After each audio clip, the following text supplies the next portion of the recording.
Hey guys, tonight we begin with a world so rigid, so meticulous, and so full of rules that even the simplest act of meeting someone could feel like navigating a minefield.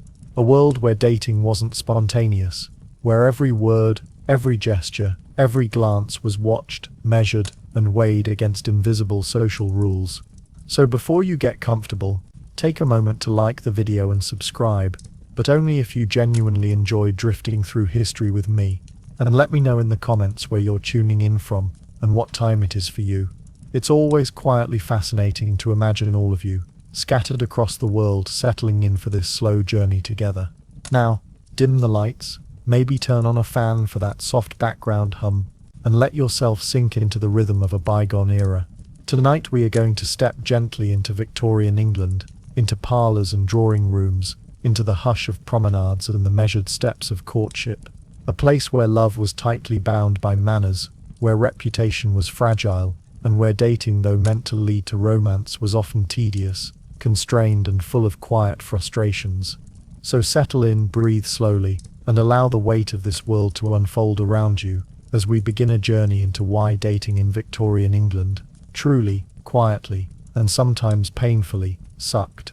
In Victorian England, the very air seemed to hum with expectation, as if every breath taken by a young man or woman carried with it the weight of the entire society pressing down, watching and judging.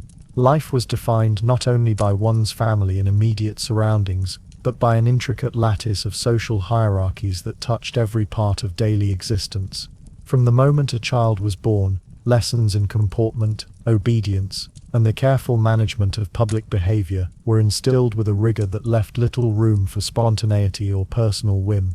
Boys were taught to measure their words, to control the impulses of their bodies, and to cultivate the appearance of strength, intelligence, and financial promise, while girls were instructed in grace, modesty, and the subtleties of household management, preparing them not for freedom, but for a life carefully choreographed to meet society's expectations. In every household, whether grand or modest, the norms of class and propriety created an invisible web of rules, each thread dictating who could speak to whom, where, and under what circumstances. For young people contemplating the delicate matter of romance, this web was both a cage and a roadmap. The very idea of courtship was not simply a private affair, it was an exercise in public performance. The streets of London, the ballrooms of Bath, the promenades of seaside towns, all became stages on which the young were expected to play their parts with precision. A glance held too long, a laugh too loud, or a step out of line could invite the disapproving eyes of a neighbor,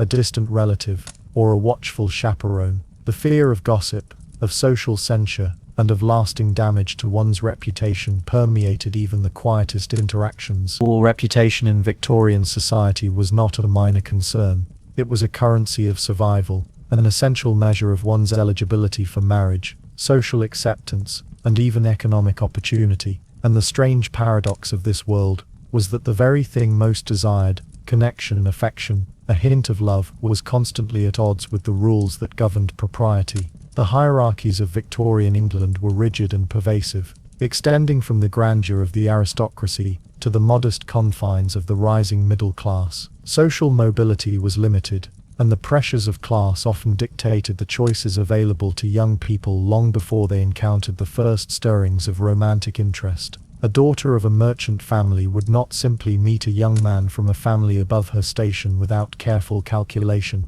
The consequences of a perceived misstep could echo for years, shaping her prospects, her family's standing, and her own sense of self-worth. Similarly, young men were acutely aware that any display of impropriety, frivolity, or weakness could tarnish the image they were expected to project, potentially closing doors to opportunities not only in love but in career and society. Every gesture, from the positioning of hands while walking in public, to the tone used in conversation, carried symbolic weight, conveying discipline, refinement, and social awareness, or if mishandled, signaling disrespect, ignorance, or lack. Amid these pressures, the streets and homes of Victorian towns seemed almost suspended in a state of quiet tension. Even during the rare occasions when young people could meet, such as at church gatherings, charitable events, or carefully supervised balls, every movement was observed, every word catalogued, and every opportunity for misinterpretation carefully managed. There was an unspoken rule that to act with too much enthusiasm, or to speak too freely, was to risk both embarrassment and the subtle erosion of one's social capital. Parents, uncles, aunts and neighbors functioned as constant overseers, ensuring that no interaction exceeded the bounds of propriety. The stakes were not merely social, they were deeply personal. A young woman who allowed herself a misplaced laugh or a prolonged conversation could find herself the subject of whispers that might shadow her for the remainder of her courtship years. A young man who appeared inattentive to etiquette might be dismissed not only as a suitor, but as an unsuitable participant in society altogether. In this environment, even the most ordinary moments of potential intimacy were mediated by layers of social expectation. A shared walk through the garden, a brief exchange over tea, or a note discreetly passed at a gathering carried with it the weight of centuries of rules and inherited judgment. The act of noticing another person, of desiring closeness, had to be weighed against a ledger of propriety, social consequence, and the unyielding gaze of family and community. The psychological weight of this constant surveillance fostered a society in which young people became simultaneously cautious and imaginative, inventing subtle ways to communicate feelings that could not be spoken aloud, and developing habits of restraint that would define the tenor of their relationships for years to come. Yet, despite the strictures and expectations, human desire persisted, quietly threading its way through the rigid social tapestry. Young men and women found themselves caught between the natural curiosity and yearning of adolescence and the unyielding moral codes of a culture that prized control, decorum and outward perfection above spontaneity or emotional honesty. This tension produced a form of courtship that was meticulous, slow and often fraught with anxiety, as the search for connection was continually interrupted by the imperatives of duty, propriety, and fear of judgment. It was in this context that the very act of dating, or attempting to understand one's own feelings, became a delicate dance, choreographed by the invisible hands of society, and constrained by the unspoken rules of hierarchy, reputation, and moral expectation. As the young navigated these complexities, the weight of society extended even into private moments. Letters, visits, and casual encounters were rarely private in the fullest sense. They were measured, analyzed, and interpreted against the backdrop of an entire social structure built upon caution, restraint, and vigilance. In this way, Victorian England cultivated an environment in which emotional connection was perpetually mediated by the structural and moral frameworks that defined every aspect of life. Love and desire existed, but always at a remove, always filtered through layers of observation, expectation, and careful judgment. The young, aware of the stakes, internalized these pressures, often experiencing both the longing for intimacy and the suffocating awareness of societal limitations simultaneously. And so, in the quiet parlors, the sunlit gardens, and the dimly lit corridors of Victorian homes, the stage was set for a courtship that would be meticulously observed, carefully performed, and endlessly constrained. It was a society in which hierarchy, moral codes, and social scrutiny weighed more heavily on the heart than on the hand, where the possibilities for connection were always mediated by expectation, and where dating, in its slow, deliberate, and cautious form, became a reflection of a culture more concerned with propriety than with passion. And it was this weight, this constant unyielding pressure, that would shape every step, every glance, and every carefully measured interaction, leading naturally into the strict separation of roles, responsibilities, and behaviors that defined the next aspect of life, the rigid and sharply defined gender expectations that would dictate not only who could pursue love, but how that love could be expressed and restrained. The pressure of society, its silent judgments and ever-watchful eyes, manifested most clearly in the sharply delineated roles assigned to men and women, roles that shaped the very rhythm of daily life and the possibilities for love and connection. In Victorian England, a young man was trained from childhood to occupy a space of authority and ambition, to cultivate the appearance of decisiveness, competence, and a capacity for provision. His education, both formal and informal, emphasized not only reading, writing, and arithmetic, but also the cultivation of character, the display of rational judgment, and the careful navigation of social networks. Every gesture was a rehearsal for the performance of masculinity, defined by strength, discretion, and an unwavering commitment to the expectations of family and society. Emotional expression, especially vulnerability, was discouraged, for to reveal too readily one's feelings was to risk appearing weak, frivolous, or unworthy of respect. Love, if acknowledged at all, was to be managed with restraint, with strategic caution, and with constant consideration for status, propriety, and the invisible ledger of social perception. For young women, the constraints were both more visible and more immediate. Their education, when it existed beyond basic literacy and religious instruction, focused on domestic skills, artistic refinement, and the cultivation of modesty and grace. From an early age, girls were taught that their worth, and indeed their very prospects for happiness, were inseparable from their ability to adhere to a standard of behavior defined by propriety, self-restraint, and attentiveness to the desires of family and potential suitors. Every aspect of conduct, from posture to tone of voice, from the arrangement of hair to the gentlest of glances, was laden with symbolic meaning. To step outside these boundaries, whether through unguarded speech or a perceived lapse in modesty, could invite gossip that might haunt a young woman for years, compromising not only her reputation, but her very opportunities for marriage and social stability. The gulf between these roles created a form of social choreography that dictated every interaction between the sexes. Men were expected to pursue, to initiate, to demonstrate interest without violating the strict codes of decorum. Women were instructed to respond, to encourage, but always within boundaries that maintained their innocence, their respectability, and the careful control of their own desires. The tension between these dual expectations was palpable. A man could never appear too eager, and a woman could never reveal too much, for any deviation could be interpreted as impropriety. In this environment, the natural currents of attraction and curiosity were constantly mediated by external pressures, leaving young people to negotiate a world in which authenticity was subordinated to the performance of socially acceptable roles. This divide extended into the minutiae of daily life. A man walking in the park with a woman might be expected to maintain a certain distance, to refrain from gestures that could be construed as familiarity, while simultaneously demonstrating attentiveness, interest, and the capacity for courtship. A woman in such a situation had to balance the desire to engage, to signal interest, and to respond warmly, against the risk of appearing forward or imprudent. Even in written correspondence, letters were crafted with meticulous care. Men carefully measured their language to express admiration without overstepping boundaries, while women responded in tones of polite reserve, always mindful of how a casual phrase could ripple outward into social consequence. The gender divide was thus not simply a matter of etiquette.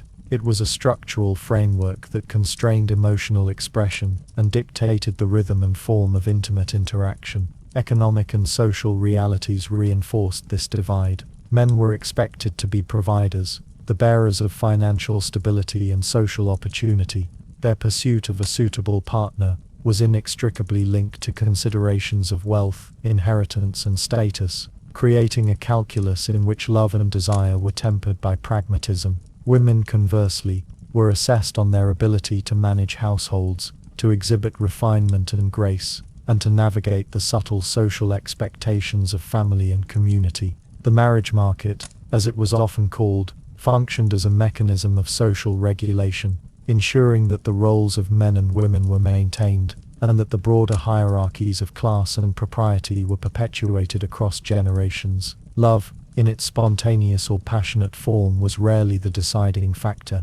Instead, it was the careful alignment of social expectation, economic calculation, and moral judgment that determined which unions were permissible and which. These roles also shaped the inner lives of young people, producing a complex mixture of longing, anxiety, and internalized self-discipline.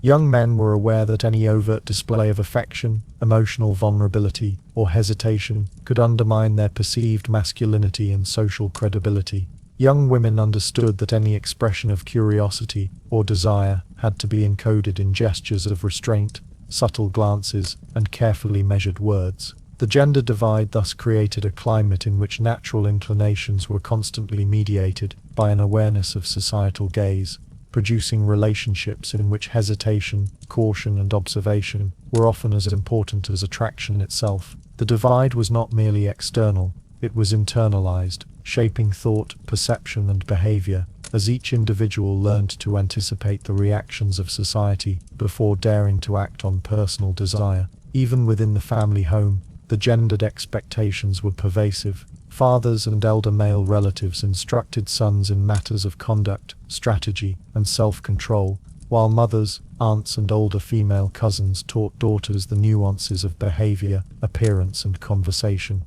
The guidance was comprehensive, covering not only practical skills, but also the subtle art of navigating a social landscape that demanded constant vigilance. Every family meal, every afternoon visit, every social call was a rehearsal in which gender roles were performed and reinforced, preparing the young for a public life in which personal freedom was circumscribed by obligation, propriety, and expectation. It was within this strict division of roles that the mechanics of dating in Victorian England unfolded. Young men and women moved through society, acutely aware of the boundaries imposed by their gender, each interaction a careful negotiation between desire and decorum. The pleasure of companionship was ever tempered by the need for caution, the thrill of potential romance offset by the omnipresent anxiety of misjudgment. In this way, the sharply defined roles of men and women did more than structure society. They regulated emotion itself, dictating the tempo, tone, and texture of courtship in ways that could feel stifling, confining, and for many, profoundly frustrating. And yet,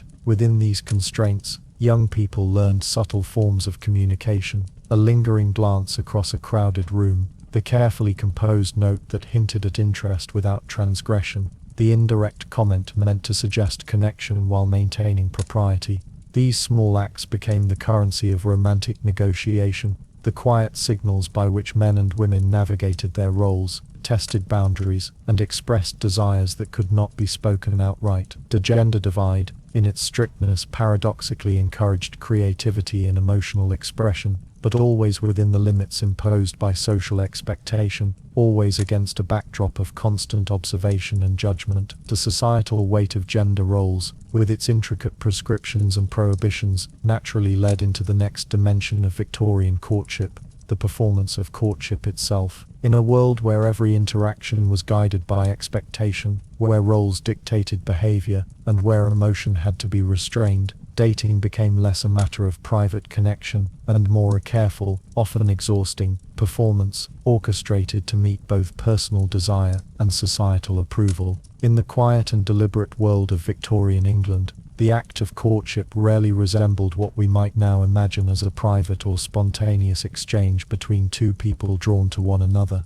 Instead, it was a performance, a carefully choreographed display in which appearances, manners, and social validation were as important, if not more so, than genuine personal connection. Every meeting, every conversation, and even every letter was subject to an unspoken set of rules, a script inherited from generations of predecessors who had learned that emotional restraint, propriety, and observation of societal norms were the foundations upon which reputation, opportunity, and marital success depended. In this environment, young men and women were compelled to present themselves in a manner that conformed to expectation, emphasizing qualities deemed desirable by their peers, family, and the broader community, often at the expense of their own authentic desires or inclinations. The concept of courtship as performance was visible in the most ordinary interactions.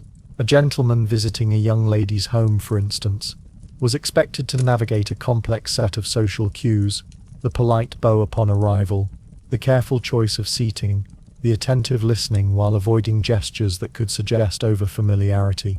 Each movement was observed, often critically, by family members, or a chaperone whose presence was meant to safeguard propriety, but which also added a layer of self-consciousness to every act. The young woman, similarly, was expected to respond with poise, grace, and a subtle engagement that demonstrated both interest and modesty, never overstepping the bounds of what was considered socially acceptable.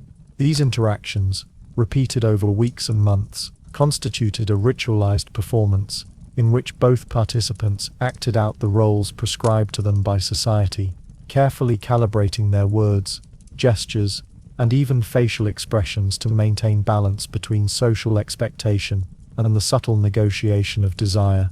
Balls, garden parties, and other formal gatherings were stages on which courtship was most visibly enacted. Here, the young displayed themselves to their peers, families, and society at large, performing the delicate balance of charm, attentiveness, and restrained interest. Each introduction, each dance, and each brief conversation carried weight. A well-timed compliment, a measured bow, or a reserved smile could signal suitability and refinement, while a misstep, a hurried movement, or an inappropriate display of enthusiasm could draw disapproval and gossip. These social events were not merely opportunities for connection, they were competitions of etiquette and appearance arenas, in which individuals were constantly assessed not only for their attractiveness, but for their ability to adhere to the invisible scripts that defined proper courtship. In such a context, the private dimensions of attraction, the quiet stirrings of interest or affection, were often obscured by the public demands of performance, leaving young people to navigate a dual reality in which internal emotion and external expectation were rarely aligned. Letters, a primary mode of courtship outside formal events, were themselves performances. Writing was constrained by expectations of propriety, politeness, and decorum. Men and women carefully considered every phrase, balancing the desire to convey interest with the imperative to avoid impropriety. A well-crafted letter was a demonstration of literacy, refinement, and social awareness, but it was also a performance, a meticulous construction designed to satisfy both the emotional longing of the sender and the rigid expectations of social observation. Women's responses, similarly, had to convey engagement without appearing forward, cleverness without appearing impertinent, and emotion without breaching the boundaries of acceptability. In this way, letters functioned simultaneously as a lifeline for emotional connection, and as a mechanism through which societal performance was reinforced, a medium in which authenticity was filtered through layers of expectation and careful attention to propriety. Beyond formal letters and events, even casual social encounters carried the weight of performative expectation. A walk in the park, a brief visit to a neighbor, or a shared carriage ride was suffused with unspoken rules. Every word, gesture, and expression was mediated by awareness of how it might be interpreted, not only by the immediate companion, but by any observer who could report the interaction back to the family or community. Young people learned to master the subtle arts of glances, pauses, and carefully measured conversation, performing their roles with precision to navigate a world in which a single misstep could resonate far beyond the moment. In this sense, courtship was less an organic exchange of affection than a continuous exercise in self-discipline, subtle signaling, and social navigation. The emphasis on appearance and etiquette extended even to physical presentation. Dress, grooming, posture, and manner of speech were all scrutinized as outward signs of propriety and social competence. A gentleman's clothing, the quality of his boots, the cut of his coat, and the cleanliness of his hands were interpreted as indicators of wealth, taste, and suitability, while a young lady's gown, the arrangement of her hair, and her ability to conduct herself with quiet elegance, were similarly read as markers of virtue, refinement, and desirability. In this environment, the aesthetic and performative aspects of courtship became inseparable from the pursuit of connection, and the cultivation of appearance and social skill often overshadowed the cultivation of emotional intimacy. In addition to the demands of social propriety, courtship performance was reinforced by the broader mechanisms of observation and gossip. Every interaction existed within a network of surveillance, from family members to neighbors, from acquaintances to servants, all of whom could observe, interpret, and report behavior. Reputation once tarnished was difficult to restore, and so every movement became a careful calculation. Young people were compelled to internalize these constraints, transforming natural impulses into disciplined gestures and rehearsed words, and shaping the manner in which affection, interest, and desire could be expressed. This constant performance, while necessary for social survival, left little space for spontaneity, vulnerability, or genuine emotional exchange. The consequences of this performative courtship extended beyond the immediate moment, influencing long-term relationships and emotional development. Young people learned early that to act without awareness of social expectation was to risk embarrassment, censure, or exclusion. They cultivated patience, restraint, and strategic observation, skills that were essential for navigating the formalized rituals of dating, but which often delayed or diluted authentic emotional expression. The careful balance between desire and propriety, between personal inclination and societal expectation, became the defining feature of courtship, producing relationships that were measured, cautious, and governed more by social calculation than by personal connection. Within this constrained and performative landscape, the natural desire for intimacy and connection persisted, threaded through the structured rituals, letters, dances, and walks. Young men and women developed subtle forms of communication, fleeting touches of the hand, lingering glances, and carefully worded compliments, each imbued with layers of meaning designed to signal affection without violating social norms. In these moments, the performance of courtship met the quiet stirrings of the heart, revealing the tension between personal feeling and societal demand that characterized so much of romantic life in Victorian England. And as the young navigated these careful, measured performances, the necessity of family oversight became increasingly apparent. Courtship was never truly private, never fully autonomous, and the expectations of parents, aunts, and other relatives exerted a persistent influence over the unfolding of romantic interaction. It was in the presence of these supervising figures that the performance of courtship took its most pronounced form, guiding every action, word, and gesture, shaping relationships before they could fully develop, and reminding participants that social validation was inseparable from any experience of romantic connection. The meticulous display of etiquette, appearance, and social grace in courtship thus naturally led to the next aspect of Victorian dating, the profound influence of family oversight, which monitored, guided, and often constrained the choices of young men and women, ensuring that every relationship remained aligned with the expectations and ambitions of those who held authority over both reputation and opportunity. As the performance of courtship unfolded across parlors, ballrooms, and carefully supervised walks, an ever-present force shaped its rhythm and its possibilities: the family. In Victorian England, family oversight was not merely a matter of advice or gentle encouragement. It was an active, pervasive, and sometimes absolute influence, determining who could meet whom, under what circumstances, and to what end. Parents, particularly mothers, occupied the central role in supervising the romantic lives of their children, often acting as gatekeepers, mediators, and enforcers of social expectation. The mother's vigilance extended from the most mundane social encounters to the carefully orchestrated visits of suitors, each step of courtship occurring under a combination of watchful attention and subtle intervention. Fathers, while often less visible in the minutiae of daily interaction, exerted authority in matters of financial and social suitability, approving matches based on wealth, inheritance, and long-term family advantage. Together, parents embodied the societal pressures that constrained young people's individual freedom, ensuring that emotional desire was subordinated to the preservation of reputation, economic security, and social alignment. In practice, this oversight manifested in countless ways. Visits were never spontaneous. They were arranged, announced, and often conducted in the presence of a chaperone, with mothers ensuring that conversation, gestures, and movements adhered to the expected standards of decorum. A young man arriving to call on a young woman would be guided in his speech and behavior, often subtly corrected if he lingered too long on a topic, if his tone indicated excessive familiarity, or if his attentiveness was perceived as either insufficient or overwhelming.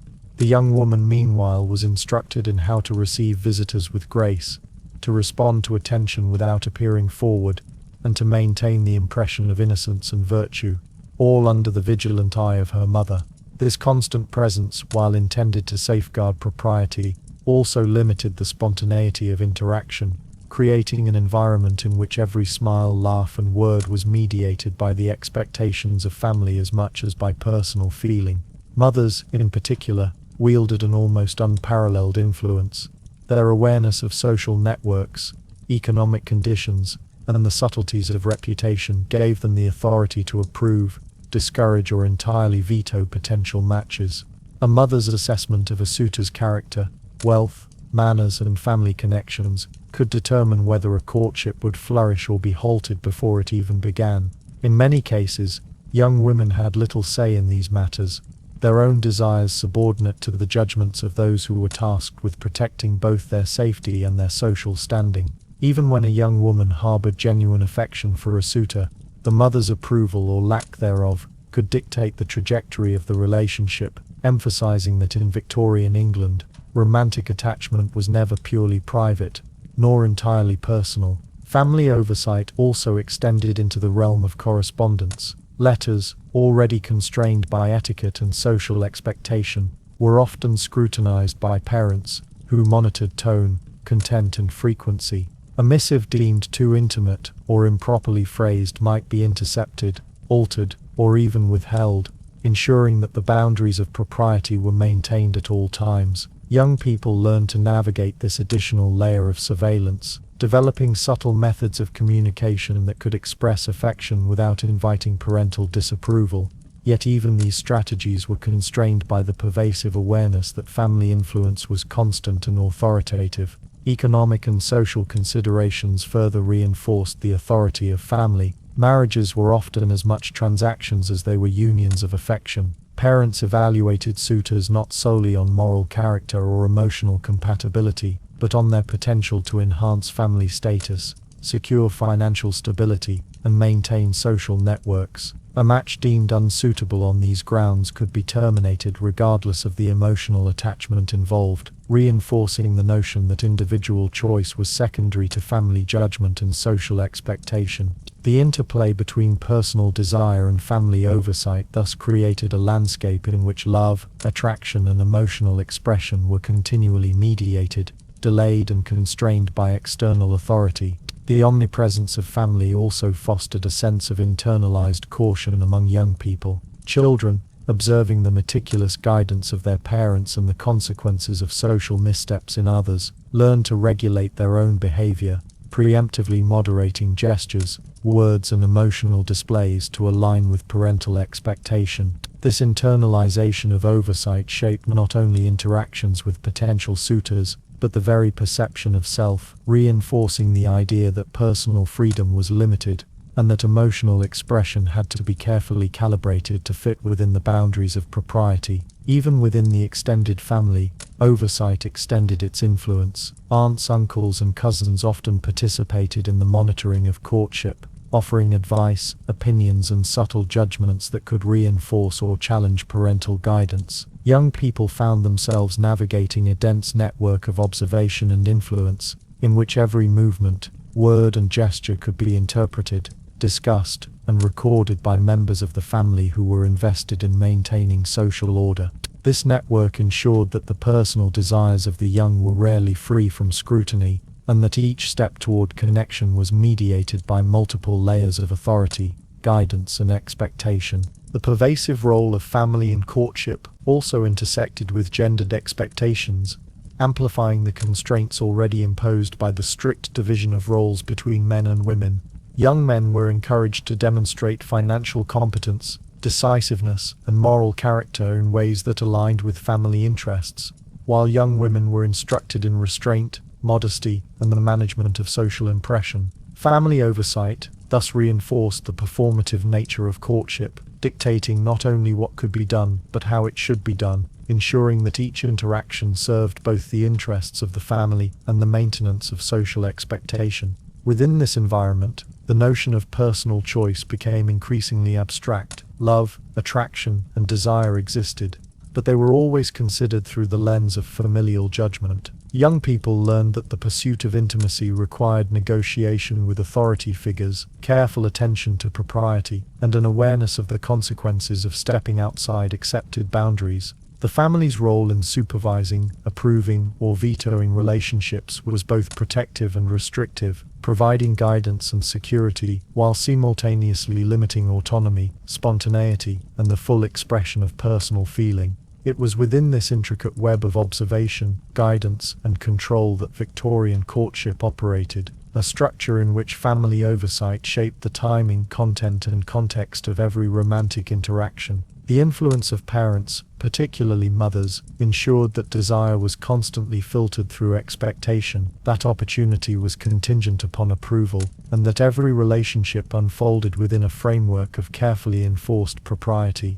This dynamic, while intended to preserve social order and family reputation, left young people navigating a world in which emotional expression was constrained, personal freedom was limited, and the pursuit of connection was inseparable from the ever-present gaze of those who held authority over both life and love. And as family oversight dictated the parameters of courtship, it became impossible to ignore another defining feature of Victorian dating, the fragile and precious nature of reputation itself. Every glance, word, and gesture was conducted under the awareness that a single misstep, a minor lapse in propriety, or even a whisper of gossip could tarnish one's name, reshaping opportunities for connection, courtship, and marriage in ways that could last a lifetime. In Victorian England, the concept of reputation was both omnipresent and omnipotent, a quiet but unyielding force that shaped nearly every decision, every movement, and every interaction of young men and women navigating the uncertain terrain of courtship. Reputation was not merely a reflection of personal character, it was a form of social currency, a measure by which families, peers, and the broader community judged suitability, morality, and worthiness for connection and marriage. To possess a strong and untarnished reputation was to possess opportunity, influence, and access to a network of relationships and resources that could determine the course of one's life. Conversely, a single misstep, a word spoken in haste, a glance lingering too long, or even an unfortunate rumor could irreparably damage a young person's social standing, narrowing the possibilities for courtship and foreclosing the paths to both affection and security. From the earliest encounters in social spaces, ballrooms, church gatherings, garden parties, or simple family visits, young people were acutely aware that their behavior was constantly monitored, both overtly and subtly, by relatives, neighbors, and casual observers. Every laugh had to be measured, every step calibrated, and every word considered in the light of potential interpretation. The stakes were high, for reputational harm could extend far beyond a single incident. It could color perceptions of moral character, influence marital prospects, and even affect familial alliances. Young men, whose ambition and social positioning were closely tied to both perceived competence and personal virtue, faced the pressure of demonstrating propriety, diligence, and emotional restraint at all times. Young women, whose value was intimately linked to perceived purity, modesty, and decorum, lived under an even more scrutinized gaze, their reputation susceptible to the most minor suggestion of impropriety, whether real or imagined. The mechanisms through which reputation was maintained or destroyed were intricate and pervasive. Gossip, often subtle and spread quietly from one household to another, could carry stories of perceived lapses, exaggerate minor social missteps, or cast doubt on intentions.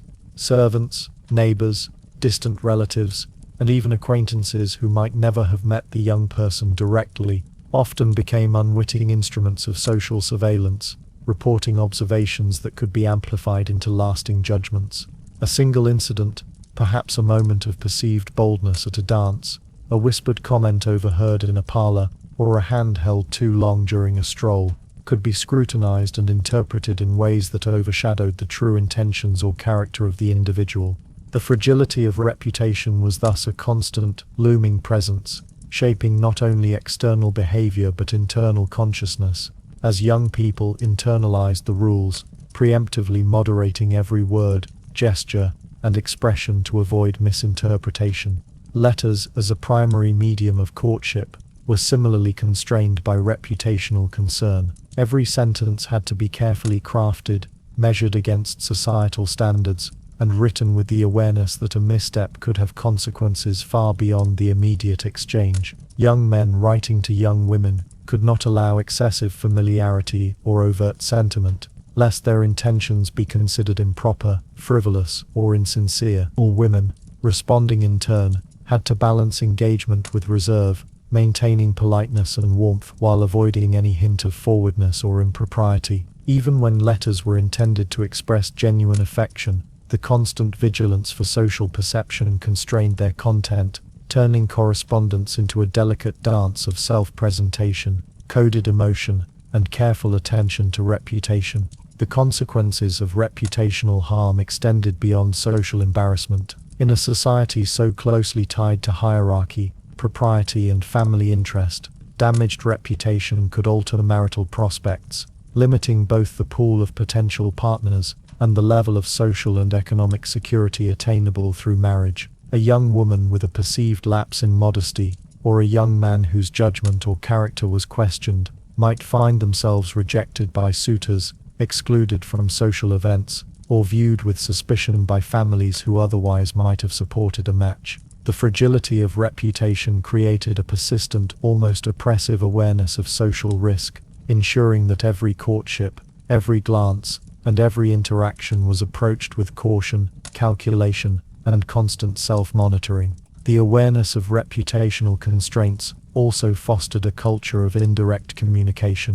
Glances, gestures, and subtle signs became the primary tools for expressing interest, curiosity, or affection, as overt statements could carry risk. Young people learned to navigate a labyrinth of expectation and perception, expressing emotion while maintaining the appearance of propriety, and interpreting the coded signals of others with care and attentiveness. This intricate dance of social navigation, while rich in subtlety, also created distance, limiting spontaneity and authenticity, and reinforcing the idea that relationships were managed as much through careful performance as through personal inclination. Moreover, the fear of gossip and reputational harm extended into physical spaces as well. Public places, private gardens, and social gatherings were all arenas in which observation could translate into judgment. Young people were taught to move gracefully, speak softly, and maintain posture that communicated refinement and self-control.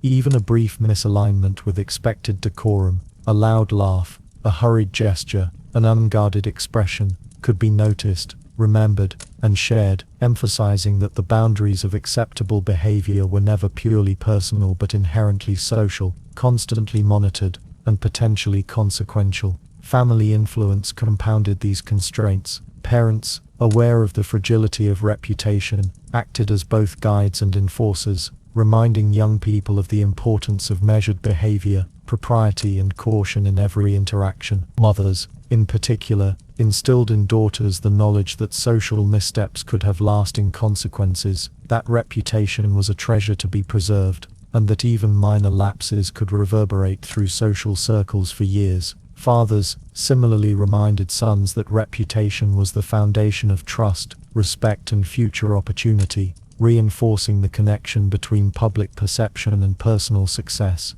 These lessons, reinforced through observation, advice, and correction, created a pervasive consciousness of risk, shaping. Within this context, the slow, cautious, and heavily mediated nature of courtship was not a choice but a necessity.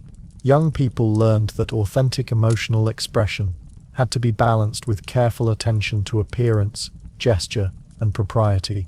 Desire, attraction, and curiosity existed, but they were always tempered by the knowledge that a single misstep could have repercussions that extended far beyond the moment. The result was a climate of vigilance, anticipation, and careful calculation, in which the pursuit of connection was inseparable from the management of reputation. And as young men and women moved carefully through this social landscape, aware that every word and gesture could be observed, judged, and remembered, they were also confronted by another limiting factor: the scarcity of opportunities to meet potential partners without oversight. The necessity of maintaining reputation, combined with the pervasive scrutiny of family, neighbors, and social networks, meant that every chance encounter had to be orchestrated or sanctioned, further constraining the natural unfolding of relationships and extending the slow, measured pace that defined Victorian courtship. Thus, the fragility of reputation, its omnipresent influence on behavior and emotion, and the ever-watchful eyes of society created a landscape in which dating was cautious, calculated, and constrained, setting the stage for the next reality of Victorian romantic life: the severe limitation of opportunities to meet potential partners freely, without interference or oversight, and the quiet frustrations that accompanied these restrictions. The pervasive influence of reputation, social expectation, and family oversight inevitably intersected with the most practical limitation of Victorian courtship: the sheer scarcity of opportunities for unmarried men and women to meet freely and without supervision. In a society governed by rigid moral codes and cautious propriety, casual or unsupervised encounters were almost entirely forbidden, and interactions between the sexes were carefully orchestrated to maintain decorum, protect reputation, and ensure that every step toward intimacy was monitored, deliberate, and socially sanctioned. The landscape of social life therefore was defined not only by what could be done but by what was allowed, and the consequence was a narrowing of experience in which young people were confined to certain spaces, certain events, and certain behaviors, with every movement shaped by awareness of observation and expectation. The venues in which courtship could legitimately occur were few, formal, and highly structured. Balls, among the most celebrated social gatherings of the Victorian era, provided a rare opportunity for young men and women to interact within a socially acceptable framework. Yet even within these grand halls, the encounters were constrained by choreography, etiquette, and constant observation. Dance cards dictated who could dance with whom, and each interaction carried layers of significance: a carefully timed introduction, a measured compliment, or a reserved dance step could convey interest without violating propriety, while missteps could invite gossip or parental disapproval. The very structure of these events emphasized performance over spontaneity, reinforcing the sense that courtship was a carefully orchestrated exercise in public display, rather than a natural exchange of emotion. Church events were another important venue, providing a morally sanctioned space for social interaction. Attendance at services, charity gatherings, or religious lectures allowed young people to see one another in a context that upheld the values of piety and restraint. Here, as in other social spaces, observation was constant.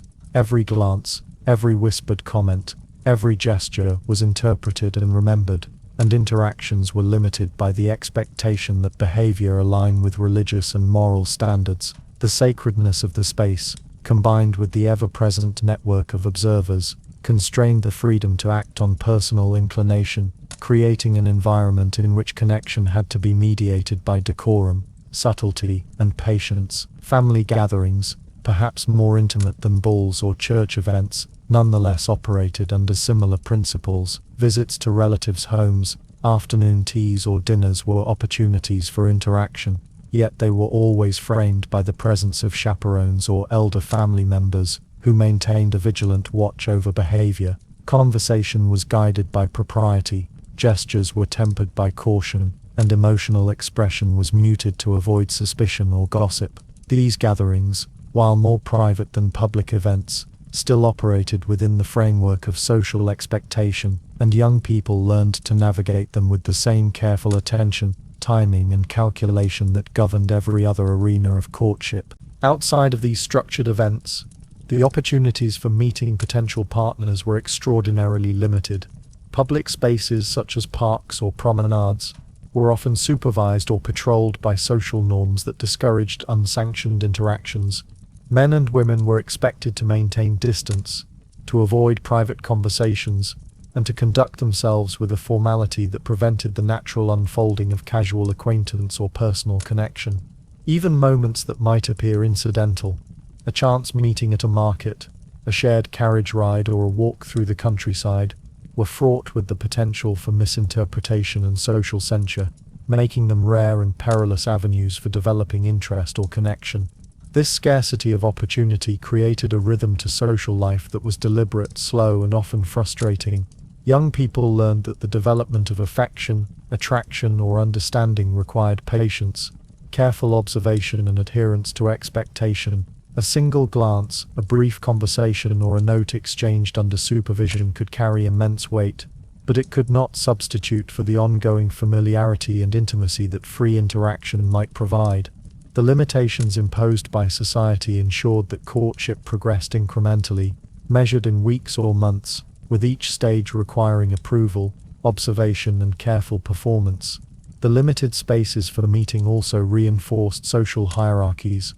Attendance at a ball, a church event, or a family gathering was often determined by class, wealth, and social connections, meaning that the pool of potential partners was restricted not only by propriety but by circumstance. Young people were thus constrained not only by moral and social expectation but also by structural inequalities, making the pursuit of romance a negotiation between desire, access, and social alignment. The careful observation of behavior within these spaces ensured that every participant was constantly aware of the consequences of interaction, both in terms of reputation and future opportunity, further emphasizing the necessity of caution, patience, and self-regulation. In response to these constraints, subtle forms of communication emerged: a lingering look across a ballroom, the careful placement of a hand on a dance card, or a discreetly passed note became the instruments through which young people navigated the scarcity of opportunity. Each gesture had to be precise, intelligible to the intended recipient, and yet inconspicuous enough to avoid attracting the scrutiny of observers. This created a culture of nuance and careful signaling, in which the true desires of young people were often encoded in minor actions, gestures, or glances, requiring both skill and patience to interpret and respond to appropriately. Yet even within these carefully regulated spaces, the limitations could be profoundly frustrating.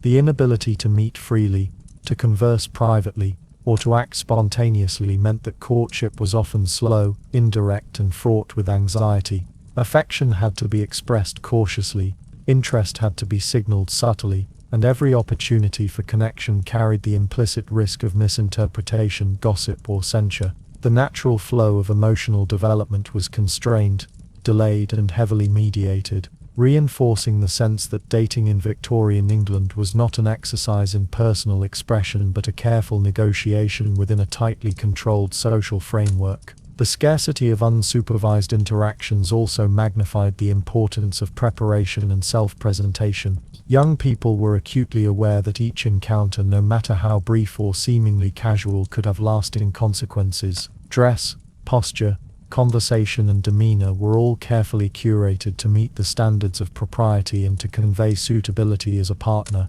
reinforcing the performative nature of courtship and the centrality of social expectation. The result was a slow, deliberate, and highly controlled rhythm of interaction, in which connection was always mediated by oversight, environment, and the pervasive awareness of consequence. And so, within this narrow landscape of sanctioned spaces, monitored gatherings, and carefully orchestrated meetings, the frustrations of young men and women were compounded by another defining feature of Victorian dating: the complex, often confusing, and frequently misunderstood rituals of flirtation. In a world where opportunities were scarce and consequences were high, the subtle signals of interest became both essential and within the carefully constrained world of Victorian dating.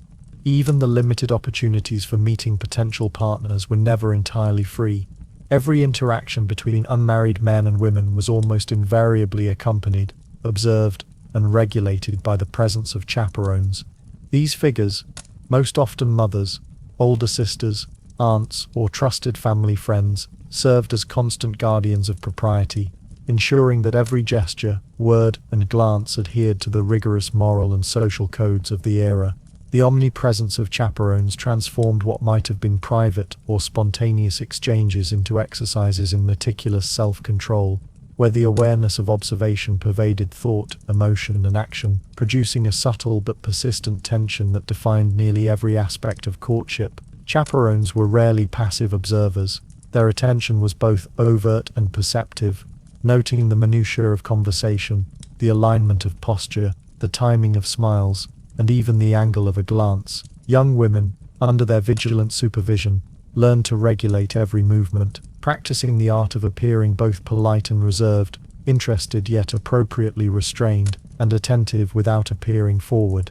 Every word spoken, every gesture made, was calculated to conform to expectation, to signal propriety and virtue, and to avoid any hint of impropriety that could attract censure or gossip. Young men, likewise were acutely conscious of their behavior in the presence of chaperones, regulating speech, posture, and gestures to demonstrate respect, moral fortitude, and suitability as a potential partner, all while attempting to convey interest and engage meaningfully with the young woman they sought to court. The tension created by chaperones was not merely external, it quickly became internalized. Young people, aware of the constant gaze of these overseers, developed a heightened self-consciousness that affected not only their outward behavior, but their internal experience of attraction, curiosity, and desire.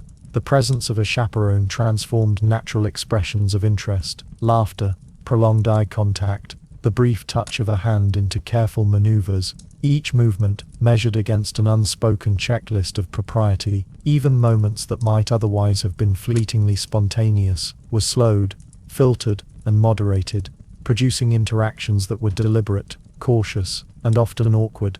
In social settings, the influence of chaperones extended to every aspect of behavior. At balls, they guided the seating arrangements, monitored dances, and observed conversations, ensuring that physical proximity and interaction remained within acceptable bounds. During garden walks, they dictated pace, placement, and the subtle choreography of conversation. At family gatherings, their gaze was equally attentive, noting the flow of dialogue, the choice of topics, and the tone of engagement. The very presence of these supervising figures created an invisible but tangible pressure, a weight that constrained the natural rhythm of attraction and slowed the progression of courtship to a meticulous, almost ritualized pace. The consequences of chaperone oversight were manifold. On one hand, it offered protection, safeguarding young people from scandal, predation, or ill-advised matches. On the other hand, it limited autonomy, spontaneity, and emotional authenticity. Every interaction had to navigate the dual objectives of engaging meaningfully with a potential partner, while maintaining an impeccable appearance of propriety in the eyes of those watching. This dual focus created both subtle creativity in communication, through gestures, coded glances, or carefully phrased letters, and a persistent undercurrent of tension, anxiety, and self-consciousness. Courtship became a series of maneuvers designed to satisfy multiple audiences simultaneously: the object of affection, oneself, and the ever-present chaperone. Even the most mundane moments of interaction were fraught with scrutiny. A slight hesitation in speech could be interpreted as shyness or disinterest, while excessive enthusiasm could be read as impertinence or impropriety. A glance held too long might suggest boldness, while a glance too fleeting might be read as disengagement. The chaperone's gaze was not only vigilant but interpretive, layering social meaning onto every action, and thereby amplifying the stakes of each encounter. This constant awareness produced a courtship experience that was measured, cautious, and heavily mediated, where emotional expression was filtered through the lens of observation, judgment, and expectation. Letters, too, were subject to chaperone scrutiny. Even when correspondence offered a private avenue for communication, parents or trusted family members often read, corrected, or monitored the content to ensure it adhered to the standards of propriety. Every word, phrase, and sentiment was potentially observed, filtered, and judged, further reinforcing the pervasive sense that romantic interaction was a performance, rather than a freely evolving exchange of emotion. Young people learned to encode meaning, to write subtly, and to interpret nuance, developing strategies to communicate within the constraints imposed by both social expectation and chaperone oversight. The ever-watchful eyes of chaperones also contributed to a unique rhythm in courtship, where moments of connection were measured in seconds, and intimacy had to be expressed indirectly. A shared smile across the room, a fleeting comment exchanged in the presence of others, or a carefully arranged dance became opportunities for signaling interest, all carefully calibrated to maintain propriety and avoid scrutiny. The constant supervision slowed interactions, emphasized formality, and reinforced the intricate social choreography that defined Victorian dating. The presence of chaperones also highlighted the broader tension between desire and social expectation. Young men and women experienced natural curiosity, attraction, and emotional engagement, yet these feelings had to be tempered, restrained, and navigated within a framework of external observation. The tension between private inclination and public performance created a subtle, pervasive anxiety, producing courtship that was deliberate, cautious, and highly self-conscious. In this sense, the chaperone was both protector and enforcer, guardian and obstacle, shaping not only what was permissible, but also how desire was experienced, expressed, and managed. Ultimately, the omnipresence of chaperones exemplified the broader limitations imposed upon Victorian courtship. Their constant attention ensured adherence to social expectation, protected reputation, and reinforced propriety, yet simultaneously constrained personal freedom, slowed the development of intimacy, and imbued every interaction with tension and caution. Young people learn to navigate this landscape with patience, subtlety, and care, cultivating nuanced methods of communication and expression within the rigid structures imposed upon them. And as the young navigated these highly supervised encounters, the necessity of subtlety in expression became increasingly critical, leading naturally into another challenge of Victorian dating: the complex and often frustrating practice of flirtation, in which every look, word, and gesture had to be carefully calibrated to convey interest without risking censure, while maintaining the appearance of innocence and propriety. Alongside the omnipresence of chaperones and the ever-watchful eyes of family, Victorian courtship was further constrained by the rigid formalities that governed communication, particularly through letters, which were the primary medium for expressing interest, affection, and emotional connection. The act of writing a letter, seemingly simple and private, was in reality bound by intricate rules of etiquette, decorum, and propriety, leaving little room for spontaneous expression or genuine emotional disclosure. Every word, phrase, and sentiment had to be carefully considered, meticulously constructed,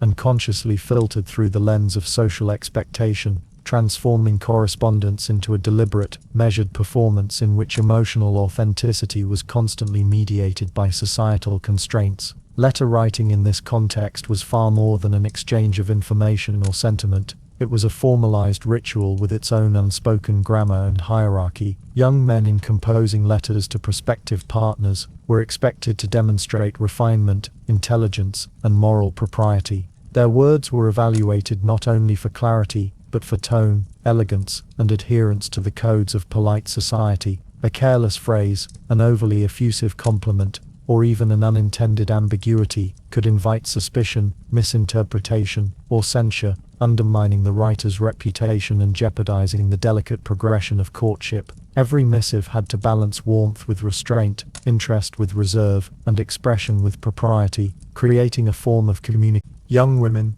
responding to these letters, faced a similarly exacting set of expectations.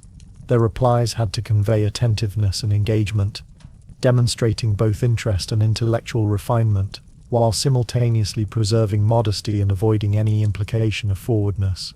A single phrase could alter perception. An overtly affectionate statement might be deemed improper, while a terse or unenthusiastic response could signal disinterest or even insult. The crafting of letters thus required not only linguistic skill but careful attention to timing, subtlety, and nuance, producing correspondence that was as much a display of social competence as it was a vehicle for communication. The conventions of letter writing extended to the structure and presentation of the correspondence itself. Envelopes, seals, ink, and handwriting were scrutinized as outward signs of refinement and propriety.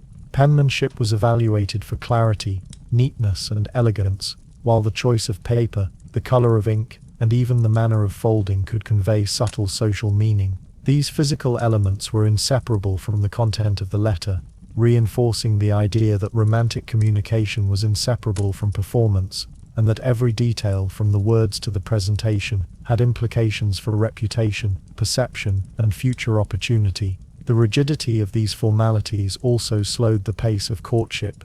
Unlike modern communication, where instantaneous exchanges allow for fluid, iterative dialogue, Victorian correspondence required careful planning, anticipation, and patience. A response might take days or weeks to arrive, necessitating restraint, careful observation, and subtle signaling through indirect means. The slow tempo amplified the weight of every word, creating a climate in which misinterpretation was always possible. Emotional expression was constrained, and the gradual progression of intimacy became both deliberate and fraught. Even when letters permitted glimpses of genuine feeling, the constraints of formality imposed limits on what could be expressed. Desires, curiosity, and emotional attachment had to be couched in polite language, encoded with subtle signals, and carefully framed to ensure propriety. Poetic flourishes, literary allusions, or references to shared experiences were often employed to convey nuance and depth of feeling without transgressing social norms, producing correspondence that was simultaneously rich in subtlety and highly controlled.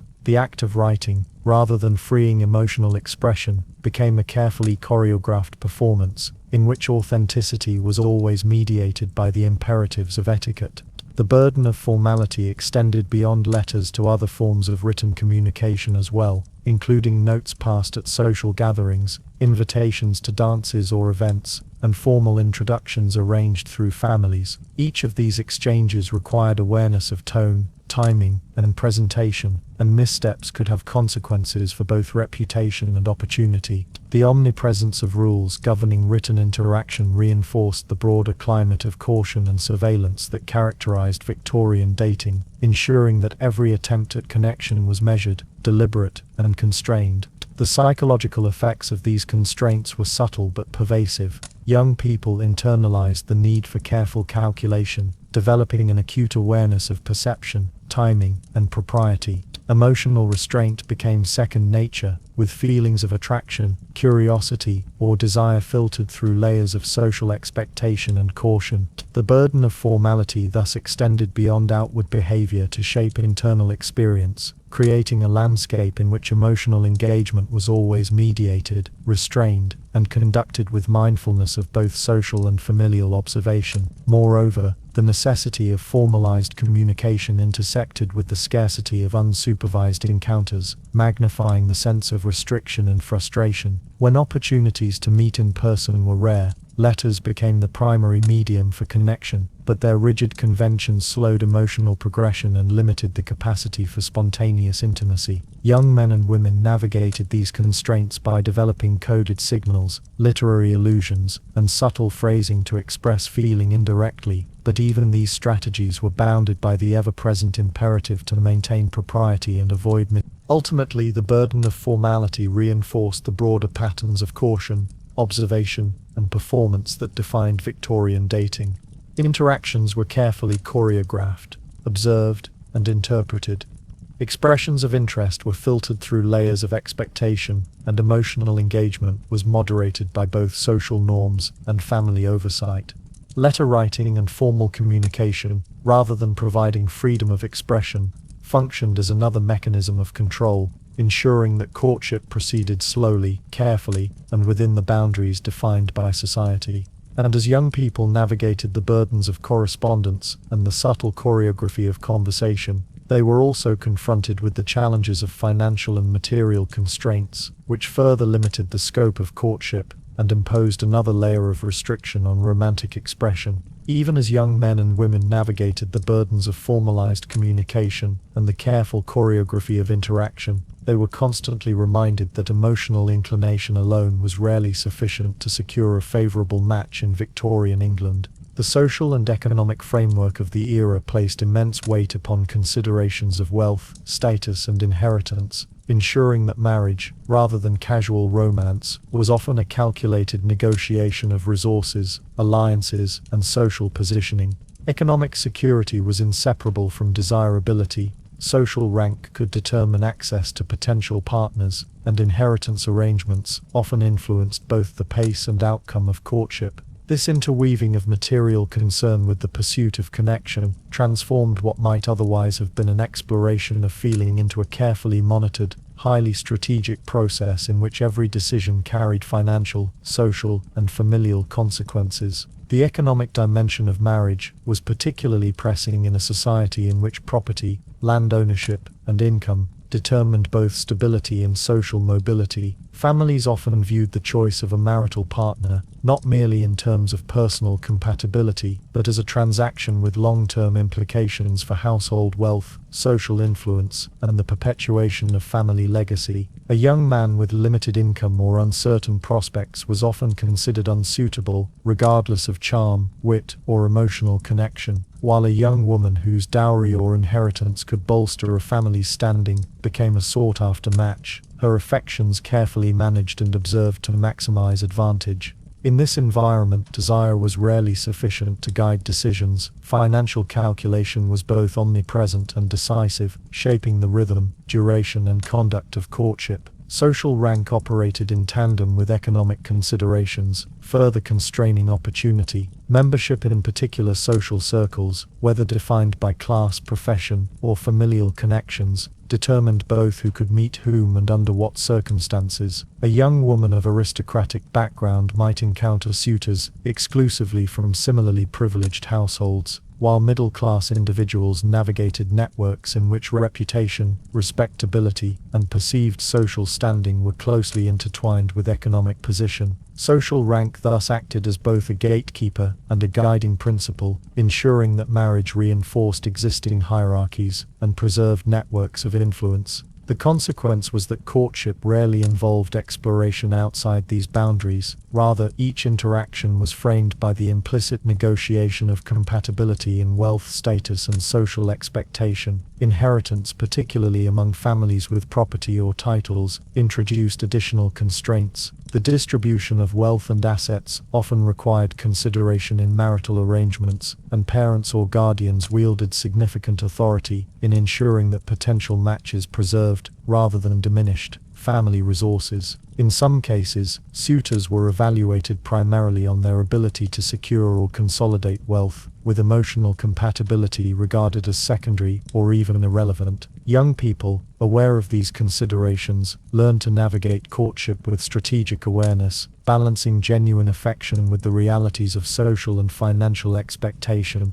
The interplay between money, status, and courtship also produced specific rituals and forms of observation. Young women were often instructed to display grace, refinement, and suitability through dress, comportment, and conversation, demonstrating both aesthetic refinement and social competence in ways that reflected favorably on family wealth and position. Young men similarly were expected to exhibit diligence, ambition, and social awareness, signaling both the potential for economic security and the capacity to maintain or enhance family reputation. Every interaction, from a dance to a shared conversation, became a performance in which the intersection of desire, propriety, and material consideration was constantly assessed. These economic pressures also amplified the slow and measured nature of Victorian courtship. Unlike modern romantic engagement, which can evolve quickly through informal communication and unsupervised interaction, the pursuit of marriage in this context required careful evaluation, observation, and negotiation. The pace of courtship was deliberate, punctuated by formal introductions, family approval, and the strategic management of opportunities to observe and assess potential partners. This extended timeline reinforced the sense that dating was less about spontaneous emotional exploration and more about the careful orchestration of social, financial, and familial interests. The consequences of this calculated approach to romance were multifaceted. Young people experienced frustration, longing, and restraint, as genuine emotional connection was subordinated to practical concerns. Affection, curiosity, or attraction had to be tempered with an awareness of suitability, compatibility, and long-term security. Courtship became a balancing act, in which every action, gesture, or word was evaluated both for its immediate social propriety and its long-term strategic impact. In this context, even the most sincere feelings were filtered through layers of calculation, producing a climate in which love was inseparable from duty, desire was inseparable from expectation, and emotional expression was inseparable from social and economic prudence. Financial and social considerations also reinforced the importance of observation and subtlety.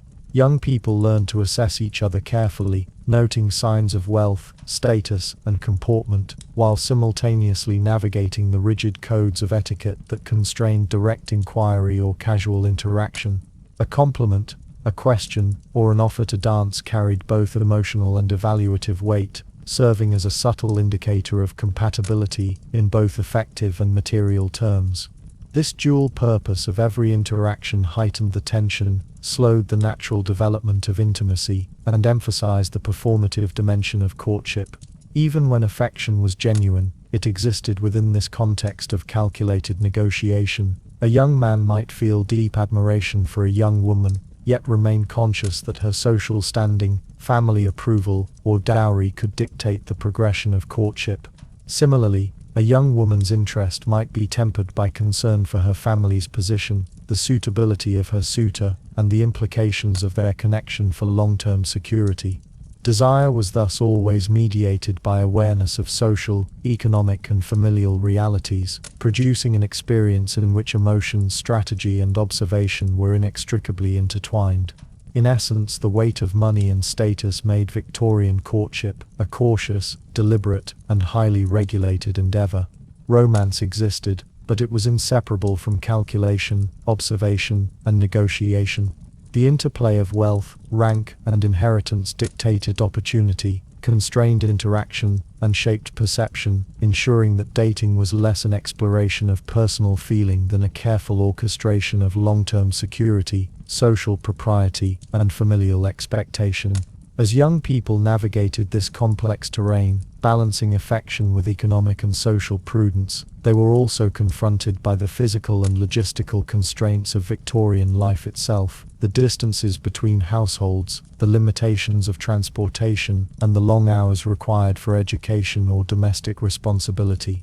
These factors further restricted interaction, reinforcing the slow, deliberate pace of courtship and creating additional obstacles that young people had to navigate in order to translate interest into meaningful connection. Even when all social, economic, and familial considerations aligned, the practical realities of Victorian life imposed yet another constraint on the development of romantic relationships: the exceptionally slow pace at which courtship unfolded.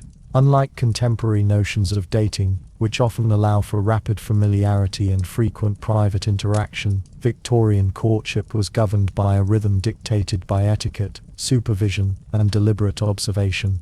Meetings were infrequent, often limited to formal events, supervised visits, and carefully arranged encounters. The result was a prolonged unfolding of connection, in which young men and women navigated extended periods of anticipation, subtle signaling, and careful calculation, rarely enjoying the spontaneous intimacy that might otherwise cultivate familiarity and emotional depth. The progression of relationships was therefore measured not in days or weeks, but in months or even years. Initial acquaintance might begin with a simple introduction at a family gathering, a mutual recognition across a dance floor, or a brief conversation during a church event. Yet these early interactions, governed by propriety and observed by chaperones, allowed only the faintest expression of personality, curiosity, or interest.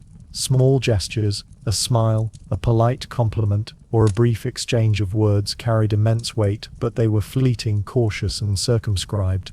Young people quickly learned to value these minute opportunities, to observe patterns of behavior, and to interpret subtle cues, all while waiting for the slow progression of sanctioned interaction to permit further connection. Letters, while offering a more private avenue for communication, contributed to the gradual pace. The writing, sending, and receiving of letters was an inherently slow process, requiring careful composition, observance of etiquette, and patience as responses arrived over days or weeks. Every missive had to balance propriety with expression, ensuring that interest was conveyed subtly, without overstepping the boundaries imposed by social expectation. The rhythm of correspondence dictated that communication moved incrementally, with each letter serving as a small step in the unfolding of courtship, rather than as a vehicle for rapid emotional exchange. Even when opportunities for in-person interaction arose, progress was painstakingly cautious. Dances were structured, conversations were supervised, and social observation was constant. A young man might manage only a single meaningful exchange with a potential partner in the course of an evening, while a young woman would need to navigate these interactions carefully to maintain propriety and reputation. The accumulation of familiarity, trust and emotional attachment, therefore, required repeated exposure over extended periods, often through indirect means, coded communication, and the patient observation of subtle behaviors. The slow pace also reinforced a profound sense of anticipation and tension. Every meeting, letter or gesture was imbued with significance, and every minor success or setback could shape the trajectory of the relationship. A delayed response to a letter might provoke anxiety, a misunderstood comment might invite self-doubt, and a missed opportunity to interact in person could generate prolonged periods of uncertainty. This careful, measured rhythm produced both a heightened awareness of emotional nuance and a pervasive sense of constraint, as young people balanced longing, propriety, and the structural limitations imposed by society. In many cases, the courtship could last years before culminating in engagement or marriage. Young people navigated multiple seasons of social gatherings, recurring family events, and countless letters before the accumulation of observation, approval, and mutual understanding permitted a formal declaration of intent. This extended timeline demanded patience, self-discipline, and resilience, as individuals learned to regulate emotional expression, interpret subtle cues, and endure long stretches of minimal direct interaction while maintaining hope and interest. The slow pace of relationships was further compounded by the broader social and economic pressures of Victorian life. Education, apprenticeships, work obligations and domestic duties limited the time available for courtship, while travel between households, often requiring long walks, carriage rides or journeys by train, introduced logistical challenges that further constrained interaction. The combination of physical, social and temporal limitations ensured that each step in the progression of a relationship was deliberate, carefully timed, and frequently delayed, producing a courtship experience characterized by prolonged anticipation, incremental progress, and moments of intimacy that were both rare and highly prized. The psychological effects of this slow progression were subtle but profound. Young men and women developed heightened powers of observation, refined social awareness and patience in engaging the temperament, character and responsiveness of potential partners. They cultivated the ability to interpret minor gestures, subtle tones and coded signals, recognizing that genuine understanding often emerged not from overt expression but from careful attention to detail over time. The prolonged nature of courtship reinforced the centrality of observation, patience and careful calculation, embedding these qualities into the very fabric of Victorian romantic experience. Yet the slow pace also introduced tension and frustration. Emotional desires, curiosity and interest were constrained by both social expectation and practical limitation.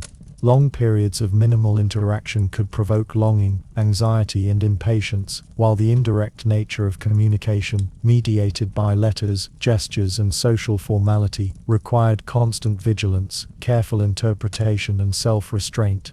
The result was a courtship landscape in which intimacy developed incrementally, often over years, with fleeting moments of connection and prolonged intervals of anticipation, reflection, and strategic interaction. Within this context, small milestones, an accepted invitation to dance, a carefully observed letter exchange, a brief conversation during a supervised visit, took on extraordinary significance. Each instance represented a step forward in the slow accumulation of familiarity, trust, and mutual interest. Yet even these moments were constrained, carefully measured, and constantly observed, ensuring that the progression of intimacy remained deliberate, cautious, and painstakingly slow. Ultimately, the extended timeline, combined with social oversight, formal communication, and the scarcity of unsupervised interaction, created a courtship experience that was both deliberate and constrained. Relationships developed slowly, and emotional expression was mediated by expectation and propriety, and the accumulation of intimacy required patience, observation, and careful attention to detail. The rhythm of courtship, measured in months and years rather than days and weeks, became a defining feature of Victorian dating, shaping both the experience of young people and the culture of romantic engagement itself. As these long measured relationships unfolded, young men and women also had to navigate the interplay between personal desire and familial expectation. balancing the slow progression of intimacy with the strategic requirements imposed by parents, guardians, and social norms. This interplay, in turn, created yet another layer of constraint and tension, the complex negotiation of personal feelings against the unyielding demands of family, society, and propriety. As courtship progressed slowly under the careful observation of family, chaperones, and society, another invisible but pervasive constraint shaped the emotional experience of Victorian dating: the cultural expectation for emotional repression. Young men and women were socialized to adhere to strict behavioral codes that extended far beyond manners and etiquette, dictating how they might experience, express, or even acknowledge personal feelings. For men, stoicism was paramount. Any overt display of vulnerability, longing, or emotional uncertainty risked undermining perceived strength, self-control, and suitability as a future provider or husband. For women, modesty and reserve were central virtues. Open expression of desire, curiosity, or independent thought was discouraged, and emotional restraint was seen as a marker of moral character and social propriety. The result was a landscape in which authentic feelings were muted,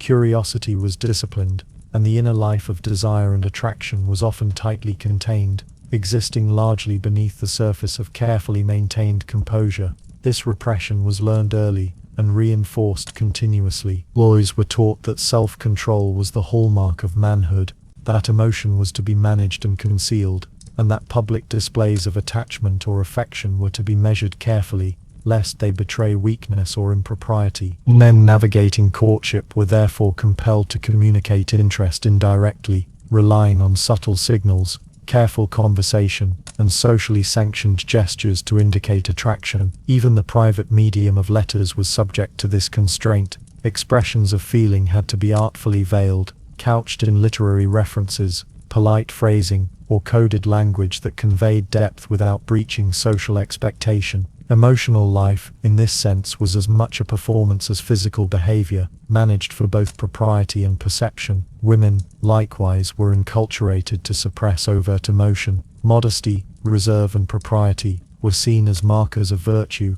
and any hint of excessive enthusiasm, curiosity, or desire could result in social censure, diminished reputation, or even exclusion from acceptable social circles. In courtship, women learn to navigate the tension between natural curiosity about potential partners and the expectation of decorum, balancing attentiveness and subtle engagement with a careful maintenance of restraint. Even gestures as simple as laughter, a prolonged glance, or a well-timed compliment had to be measured against the standards of propriety, creating a persistent internal awareness that emotional expression carried consequences. The effect of these expectations was a profound internalization of restraint. Young people experienced attraction, curiosity, and emotional engagement, but these feelings were often compressed, filtered, or muted, leaving them largely unexpressed in outward behavior.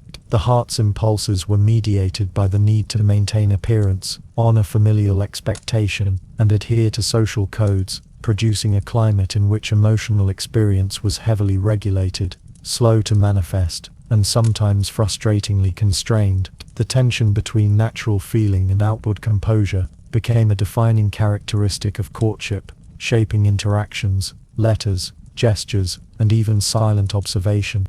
This repression also magnified the significance of minor signals. A small smile, a brief exchange of letters, or a subtly expressed compliment could carry tremendous weight, precisely because overt emotional expression was discouraged. Every small indication of interest, attention, or care was loaded with meaning, while the inability to express more directly produced both anticipation and anxiety. Emotional repression, therefore, did not eliminate feeling but transformed it, giving it a slow, deliberate, and highly coded rhythm that mirrored the broader structure of courtship itself. The cultural enforcement of restraint also extended to the physical dimension of interaction. Touch, proximity, and bodily language were heavily regulated, with any accidental or deliberate contact requiring careful negotiation and often the presence of supervision. A hand lightly brushed, a shared seat, or a fleeting glance could become a vehicle for subtle signaling, but overt expression of physical attraction was almost entirely proscribed.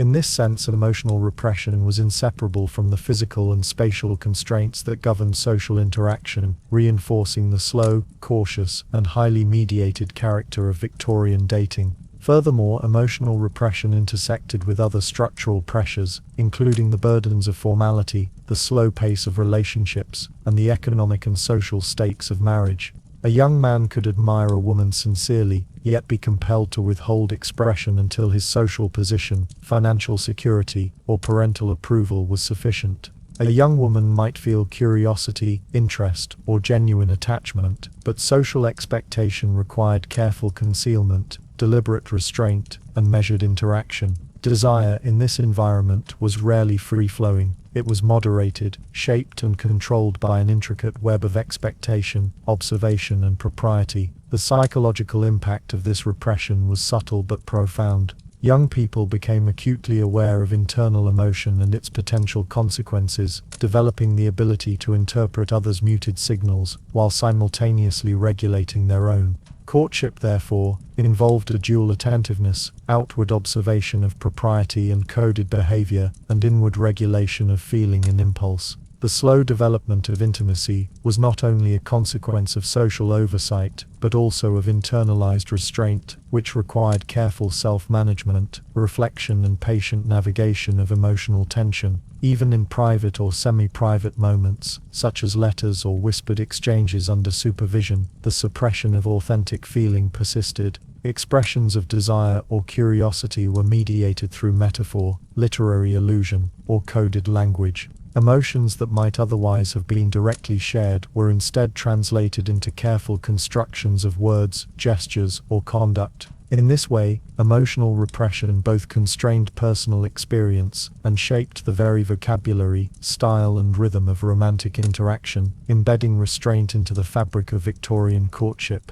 Ultimately, emotional repression reinforced the broader limitations imposed on Victorian dating: slow progression, careful observation, social oversight, and economic and social calculation. It produced a climate in which feelings were latent, coded, and carefully regulated, leaving young people to navigate desire with patience, subtlety, and acute awareness. Authentic emotional expression existed, but it was always tempered by expectation, propriety, and the persistent requirement for moderation, resulting in a courtship experience that was simultaneously rich in anticipation and highly constrained in actual expression. And as young men and women cultivated this careful, internalized regulation of feeling, they also had to contend with the subtle and omnipresent influence of gossip, rumor, and community scrutiny, which added yet another layer of tension and anxiety to the already slow and controlled rhythms of courtship. Even as young men and women navigated the burdens of emotional repression, the carefully mediated progression of courtship, and the slow accumulation of trust and observation, they were further constrained by strict rules governing physical interaction. Public displays of affection, gestures that might today seem fleeting, ordinary, or inconsequential, were entirely prohibited within Victorian society. A touch of the hand, a lingering embrace, a gentle brush of a shoulder, or even prolonged eye contact could be interpreted as immodest, forward, or morally questionable, attracting censure from family, chaperones, or the wider community. The strict prohibition of physical intimacy in public spaces reinforced the broader pattern of constraint, producing a courtship climate characterized by tension, frustration, and emotional distance, and further amplifying the challenges of genuine connection. The absence of sanctioned physical contact transformed even minor gestures into significant acts, laden with both meaning and risk. A handshake, a brief placement of the hand during a dance, or an accidental touch while passing by could evoke a complex blend of excitement, anxiety, and self-consciousness. Every interaction had to be carefully navigated, with the knowledge that observation, whether by chaperones, family, or neighbors, could convert an innocent act into a source of scandal or social disapproval. Young people quickly learned to internalize these restrictions, regulating both their movements and their emotional responses, creating a delicate balance between natural curiosity and the external demands of propriety. Dances, the primary social venue for potential interaction, exemplified the pervasive tension surrounding physical boundaries. While dancing offered a structured opportunity to share space and engage with potential partners, it was carefully choreographed to minimize impropriety. Partners maintained prescribed distances, movements were closely observed, and gestures were highly formalized. Even the act of taking a dance together required negotiation, approval, and adherence to rigid rules. Within this context, moments that might have allowed for subtle expressions of affection, such as a hand lightly resting on the back, a guiding gesture, or a shared smile, became charged with significance and required careful attention to timing, posture, and social acceptability. Other public spaces, including gardens, promenades, and church gatherings, were similarly constrained. Physical proximity was controlled, and opportunities for private conversation or shared activity were rare. Young couples were forced to communicate interest and engagement through indirect means, including the careful modulation of eye contact, facial expression, posture, and conversation. Even brief moments of physical closeness were mediated by social expectation, transforming ordinary interactions into intricate dances of propriety, observation, and subtle signaling. The prohibition on public displays of affection also reinforced the internalization of emotional restraint. Young people became highly attuned to subtle cues, learning to convey interest, desire, and curiosity through gestures, glances, and tone rather than through physical contact. The suppression of overt physical intimacy heightened the significance of these indirect signals, amplifying anticipation, curiosity, and emotional tension. Desire existed, but it was encoded in silence, moderated expression, and the careful observation of the other person's movements and responses, rather than in any overt physical demonstration. Letters, while private, offered a complementary arena for expression, where the absence of public contact could be partially mitigated through written communication. Yet even in letters, writers were constrained by the broader expectations of propriety and modesty. Descriptions of physical closeness, longing, or affection were often veiled in metaphor, poetic language, or literary reference, reflecting the same caution and restraint that governed public behavior. The interplay between private correspondence and public propriety created a duality in courtship. Moments of subtle emotional expression were permitted only within carefully controlled and coded channels, while physical interaction remained tightly constrained. The psychological effects of these prohibitions were profound. Emotional longing and physical desire were present, but their expression was carefully mediated, producing a constant tension between internal feeling and external behavior. Young people became adept at navigating ambiguity, interpreting subtle gestures, and cultivating patience, while simultaneously managing frustration, anticipation, and the slow pace of developing intimacy. Even seemingly minor moments of physical proximity could produce intense emotional significance, reinforcing the slow, deliberate, and highly structured nature of Victorian courtship. Moreover, the taboo against public affection reinforced broader social hierarchies and control. By policing the expression of physical intimacy, families, chaperones, and society at large maintained influence over the timing, development, and approval of romantic relationships. The external regulation of contact ensured that relationships developed within prescribed boundaries, safeguarded reputation, and preserved the social order. It was an additional mechanism through which courtship was guided, constrained, and monitored, further emphasizing performance over spontaneity, observation over natural impulse, and propriety over emotional expression. The absence of public physical intimacy also produced unique forms of ingenuity in communication. Young couples developed subtle methods for signaling interest, from carefully timed glances to coded gestures, brief touches in private, and the strategic use of space during social events. These methods allowed for connection within the constraints of propriety, but required constant vigilance, interpretation, and self-restraint. The absence of overt physical expression made every minor interaction more significant, magnifying emotional anticipation and heightening the deliberate, cautious rhythm of courtship. Ultimately, the taboo against public displays of affection reinforced the broader atmosphere of constraint, caution, and slow progression that defined Victorian dating. Physical intimacy, naturally intertwined with desire and emotional connection, was largely prohibited, leaving emotional expression to operate through indirect, coded, and highly regulated channels. This absence produced both tension and anticipation, shaping the experience of courtship as a carefully choreographed sequence of observation, restraint, and subtle communication. And as young men and women navigated the frustration of restricted physical expression, they also had to contend with the subtle, often invisible pressures of social reputation, gossip, and public scrutiny, which threatened to magnify the consequences of any misstep or perceived impropriety.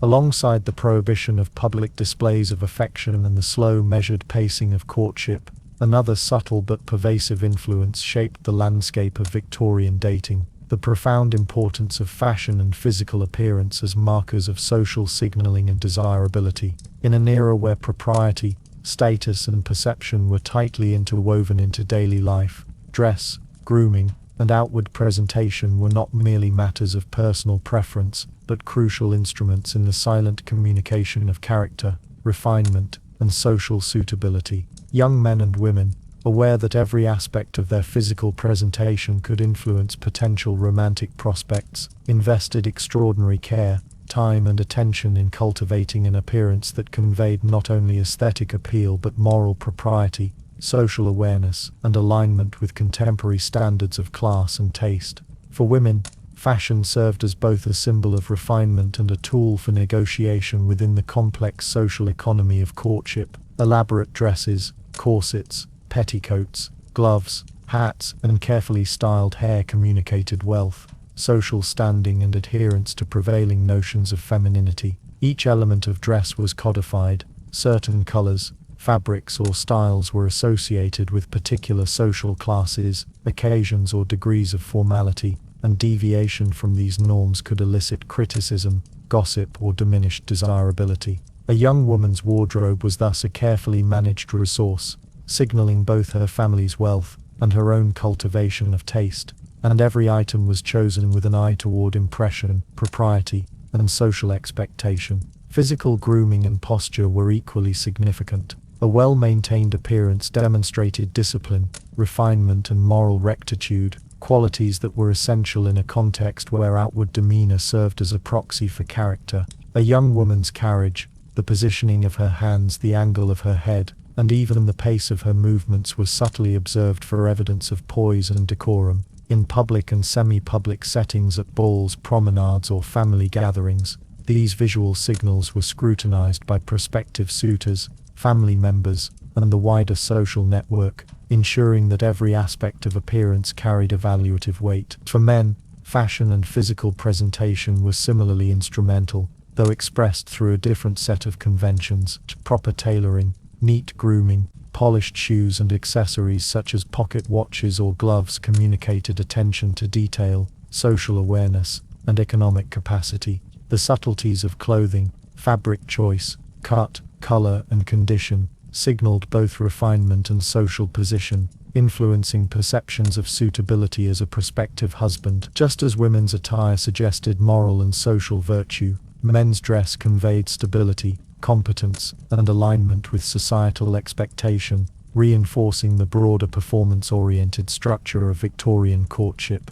The importance of appearance extended beyond individual attire to the broader choreography of presentation. Courtship events were structured environments where visual signals played a critical role. Lighting, seating arrangements, and positioning during dances or gatherings amplified or moderated the impact of dress and grooming, creating layers of subtle communication that guided social evaluation. Observation of these signals was constant, with chaperones, family members, and peers monitoring comportment as rigorously as suitors did. In this sense, fashion became a language, translating social awareness, propriety, and refinement into visual cues. The obsession with appearance also intersected with economic realities.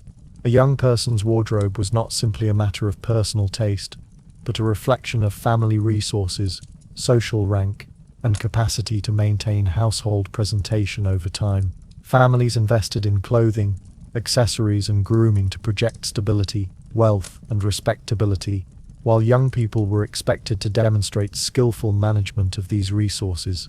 Dress and physical presentation were thus inseparable from broader social and financial considerations, reinforcing the interconnectedness of material, aesthetic, and relational factors in the pursuit of marriage. Moreover, fashion and appearance operated as tools of both inclusion and exclusion. Those who failed to adhere to prevailing standards of dress or grooming risked diminished desirability, social marginalization, or even exclusion from potential romantic networks. Conversely, meticulous attention to attire and presentation could enhance social capital, attracting interest and signaling alignment with desirable traits such as refinement, discipline, and family standing.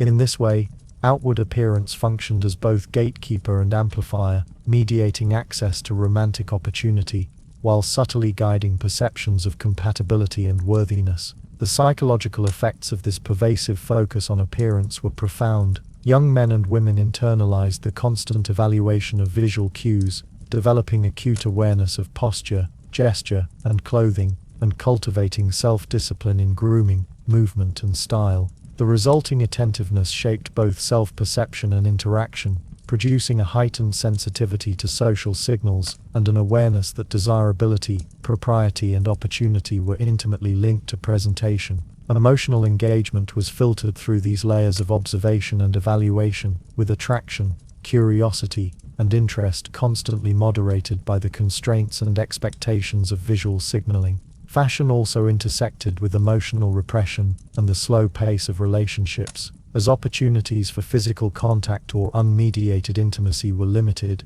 appearance became a crucial vehicle for signaling interest, refinement, and suitability. A well-chosen gown, carefully selected accessory, or graceful posture could convey interest without breaching propriety, while the absence of attention to appearance might signal disinterest, carelessness, or unsuitability. In this way, clothing, grooming, and visual presentation were intimately intertwined with the emotional and social dynamics of courtship, providing one of the few permissible avenues for subtle expression within a tightly constrained system. In essence, Victorian dating was conducted not only in the realm of letters, glances, and carefully monitored conversation, but also in the continuous negotiation of appearance. Fashion, grooming, and posture served as instruments of communication, social positioning, and evaluative judgment, influencing both perception and opportunity. Young people learned to navigate these visual signals with care, cultivating poise, refinement, and subtlety in a context where every element of presentation was scrutinized and interpreted.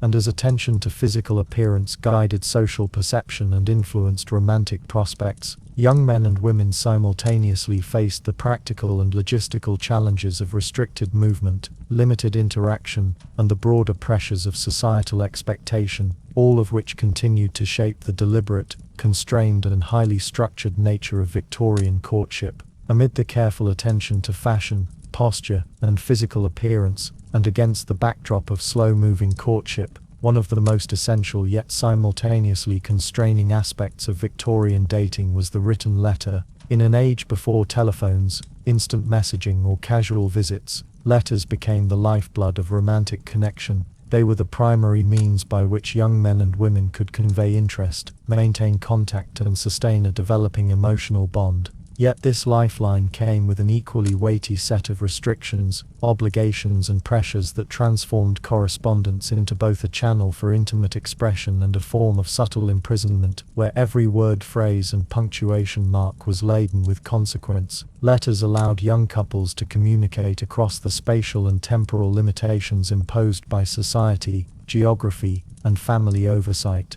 In a world where meetings were infrequent, carefully supervised, and highly choreographed, written words provided an avenue for connection that was otherwise largely unavailable. A letter could communicate interest, admiration, and concern, provide reassurance, or offer a carefully framed insight into personality and character. For many, these documents served as the only vehicle for genuine interaction, allowing feelings to be expressed, questions to be posed, and dialogue to exist in a private space beyond the immediate scrutiny of family or chaperones. The written word, in this sense, was a portal through which connection and intimacy could emerge despite the rigid confines of Victorian social structures.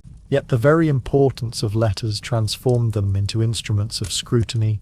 regulation, and self-censorship. Every correspondence was read, and often reread, examined for propriety, tone, and subtle signaling. Mistakes, ambiguities, or excessive expression could provoke misunderstanding, raise suspicion, or damage reputation. Families frequently monitored letters directly or indirectly, ensuring that young people adhered to social expectations and moral codes. Even the act of delivering a letter might require supervision or careful timing, as unmonitored communication was considered risky and potentially improper. In this sense, letters, while essential for connection, were also a source of constraint, shaping what could be said, how it could be said, and when communication could occur. The formality inherent in Victorian letter writing compounded this tension. Letters were expected to adhere to conventions of greeting, phrasing, and sign-off that reflected social norms and moral propriety. Expressions of affection had to be subtle, often coded, and tempered by decorum. Flowing declarations of emotion, spontaneous expressions of desire, or unguarded admissions were risky, as they could be misinterpreted, criticized, or even condemned. Young people had to negotiate the delicate balance between sincerity and propriety, crafting each sentence with both emotional intention and strategic awareness. The resulting correspondence often reflected both genuine feeling and careful calculation, producing a dual character of intimacy and constraint. Timing also influenced the experience of letter writing. Responses could take days or weeks to arrive, creating long periods of uncertainty and anticipation. A delayed letter might be interpreted as indifference, hesitation, or disapproval, while a carefully timed response could signal interest, attentiveness, or alignment. This slow rhythm intensified emotional awareness and self-monitoring, as each letter was more than a message. It was a carefully weighted step in the protracted choreography of courtship. Young people learned to anticipate, analyze, and interpret every nuance, from choice of paper and ink to style of handwriting, each of which could carry subtle meaning within the codes of Victorian communication. The duality of letters, as both lifeline and prison, extended to their capacity for observation and indirect connection. Writers could reveal personality, wit, and intelligence, yet always under the constraint of decorum. Recipients had the opportunity to respond, to express subtle approval or interest, but always within the codified framework of propriety. Letters became both a channel for emotional expression and a constant reminder of the constraints that defined Victorian courtship: distance, social expectation, scrutiny, and the ever-present need to maintain reputation. In addition, letters served as a tangible record of engagement, reinforcing the weight of every statement. They could be preserved, reread, shared, or used as evidence of propriety or impropriety. This permanence introduced yet another layer of pressure. The awareness that words once written could not be easily retracted heightened the care with which young people expressed themselves. Every line was deliberate, every sentiment measured, and every nuance coded to align with both personal feeling and social expectation. In this way, letters embodied the paradox of Victorian romance, a lifeline to intimacy that also constrained, monitored, and regulated the very emotions it was intended to convey. The emotional consequences of this duality were profound. Young people experienced connection, anticipation, and sometimes delight through correspondence, yet these same letters were reminders of the slow, structured, and highly mediated nature of their interactions. Emotional expression was always mediated, carefully regulated, and filtered through both personal and social awareness.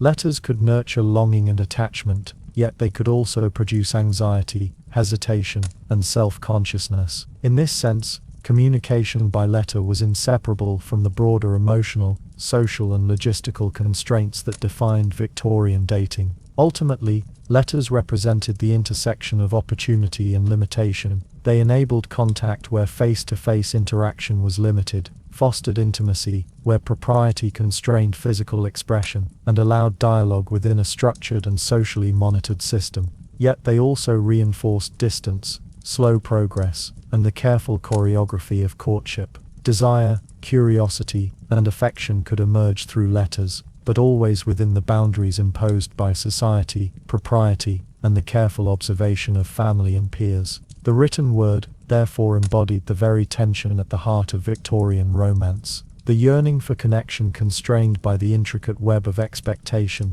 regulation, and delayed gratification. And as these carefully composed letters traveled slowly between correspondents, bridging the physical separation imposed by distance and propriety, they also underscored the persistent tension between genuine emotional connection and the slow, deliberate, socially mediated rhythm of courtship.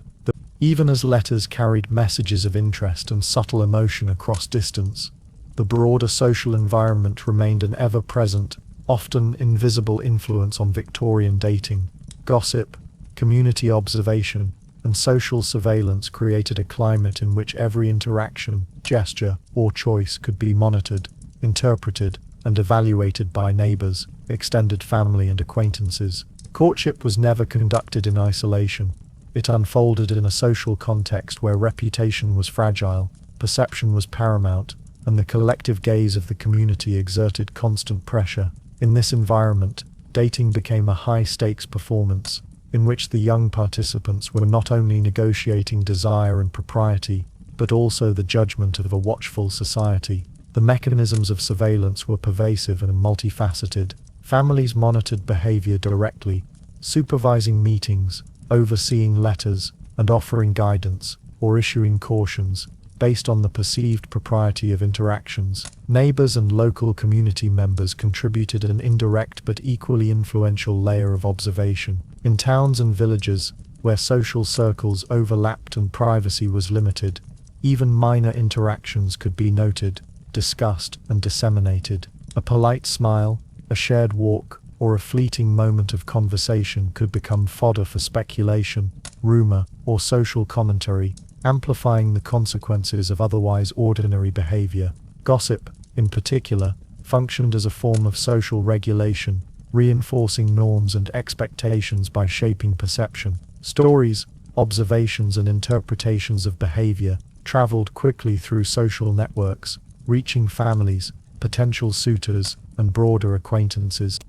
The power of rumor lay not merely in its accuracy, but in its ability to influence reputation, dictate acceptable conduct, and enforce conformity. Young men and women had to navigate these social currents carefully, recognizing that their reputation was contingent not only on their actions, but also on the interpretations of others who might observe them from a distance. The psychological impact of this surveillance was subtle but profound. Individuals internalized the gaze of society, cultivating a heightened awareness of self-presentation, behavior, and expression. Actions were constantly moderated, gestures were measured, and conversations were filtered through the lens of propriety and potential observation. Emotional expression was constrained, physical movement was regulated, and social engagement was carefully choreographed to minimize the risk of misinterpretation or scandal. In essence, the community acted as an omnipresent chaperone, extending oversight beyond the immediate presence of family or official supervision. Social surveillance also shaped the geography of interaction.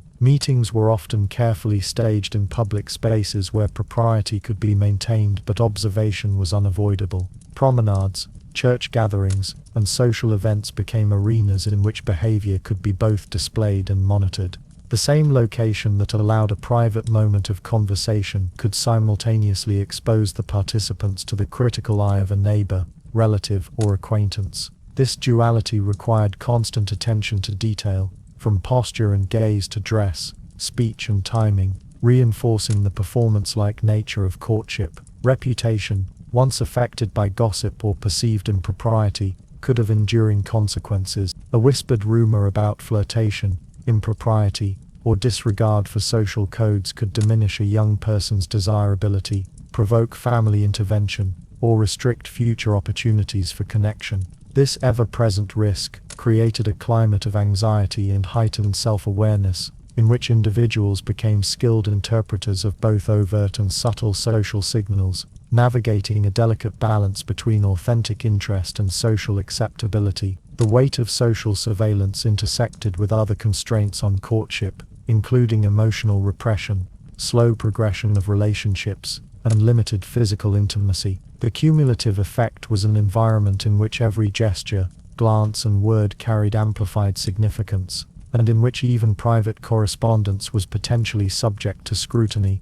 The combination of internalized caution and external observation produced a complex interplay of desire, restraint, and strategic performance, shaping the very rhythm and texture of Victorian dating. Moreover, gossip and observation were not merely sources of constraint, but also instruments of social learning. By witnessing, hearing, or discussing the experiences of others, young people absorb knowledge about acceptable behavior, potential pitfalls, and the unspoken rules governing interaction. Stories of scandal, propriety, and misjudged gestures circulated as cautionary tales, reinforcing norms while subtly instructing participants on the codes of conduct necessary to navigate romantic pursuits successfully. In this way, surveillance and gossip operated simultaneously as restriction, guidance, and social education. The omnipresence of social evaluation also heightened anticipation and emotional tension.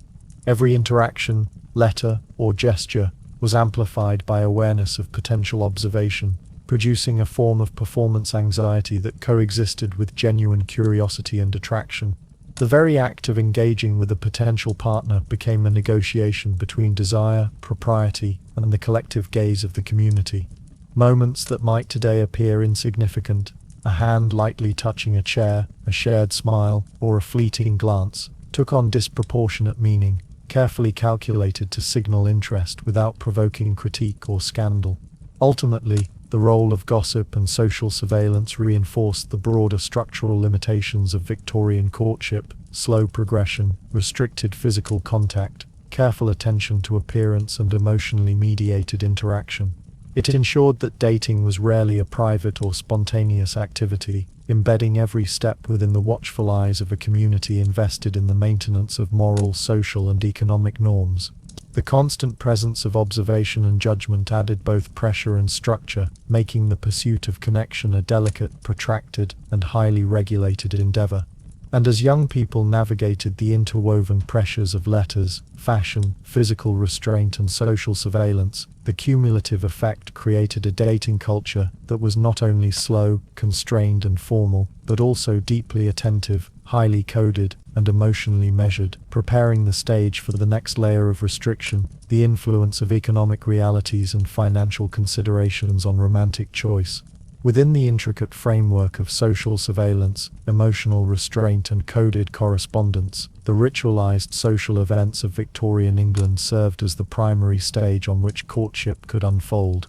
Balls, promenades, garden parties, and other orchestrated gatherings were not merely opportunities for entertainment or leisure. They were carefully structured arenas in which young men and women navigated attraction, observation, and propriety, attempting to signal interest, assess compatibility, and progress relationships, all within an environment that demanded meticulous attention to decorum and vigilance against the potential scrutiny of family, chaperones, and neighbors. Each event carried its own rhythm, rules, and expectations, shaping the slow, deliberate progression of courtship and embedding romance within the rigid codes of Victorian social life. Balls were among the most central of these rituals, functioning as carefully choreographed sites for interaction. Invitations were extended selectively, often mediated by family connections, social rank, and propriety, ensuring that attendees were compatible both socially and economically. Once present, young people engaged in a highly regulated sequence of movements, from the careful selection of a dance partner to the timing of entrance and exit.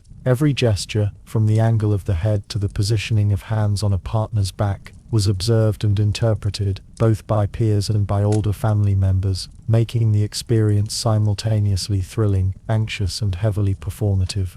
The structure of the ball itself, the sequence of dances, seating arrangements, and designated areas for conversation, reinforced the slow and deliberate nature of romantic interaction, limiting unchaperoned contact, while allowing subtle signaling to occur within the boundaries of propriety. Promenades and public walks offered another context for careful social engagement. In these open-air settings, couples could demonstrate refinement, grace, and attentiveness while maintaining visible propriety. Even a simple stroll required constant awareness of posture, gaze, and distance, as the presence of neighbors, acquaintances, and the watchful community could transform an ordinary gesture into a point of scrutiny or rumor. Promenades allowed for incremental, highly coded interactions. A brief conversation, a shared laugh, or a subtle glance might carry layers of meaning, yet each action was tempered by the omnipresent demand for decorum and the silent negotiation of social expectation.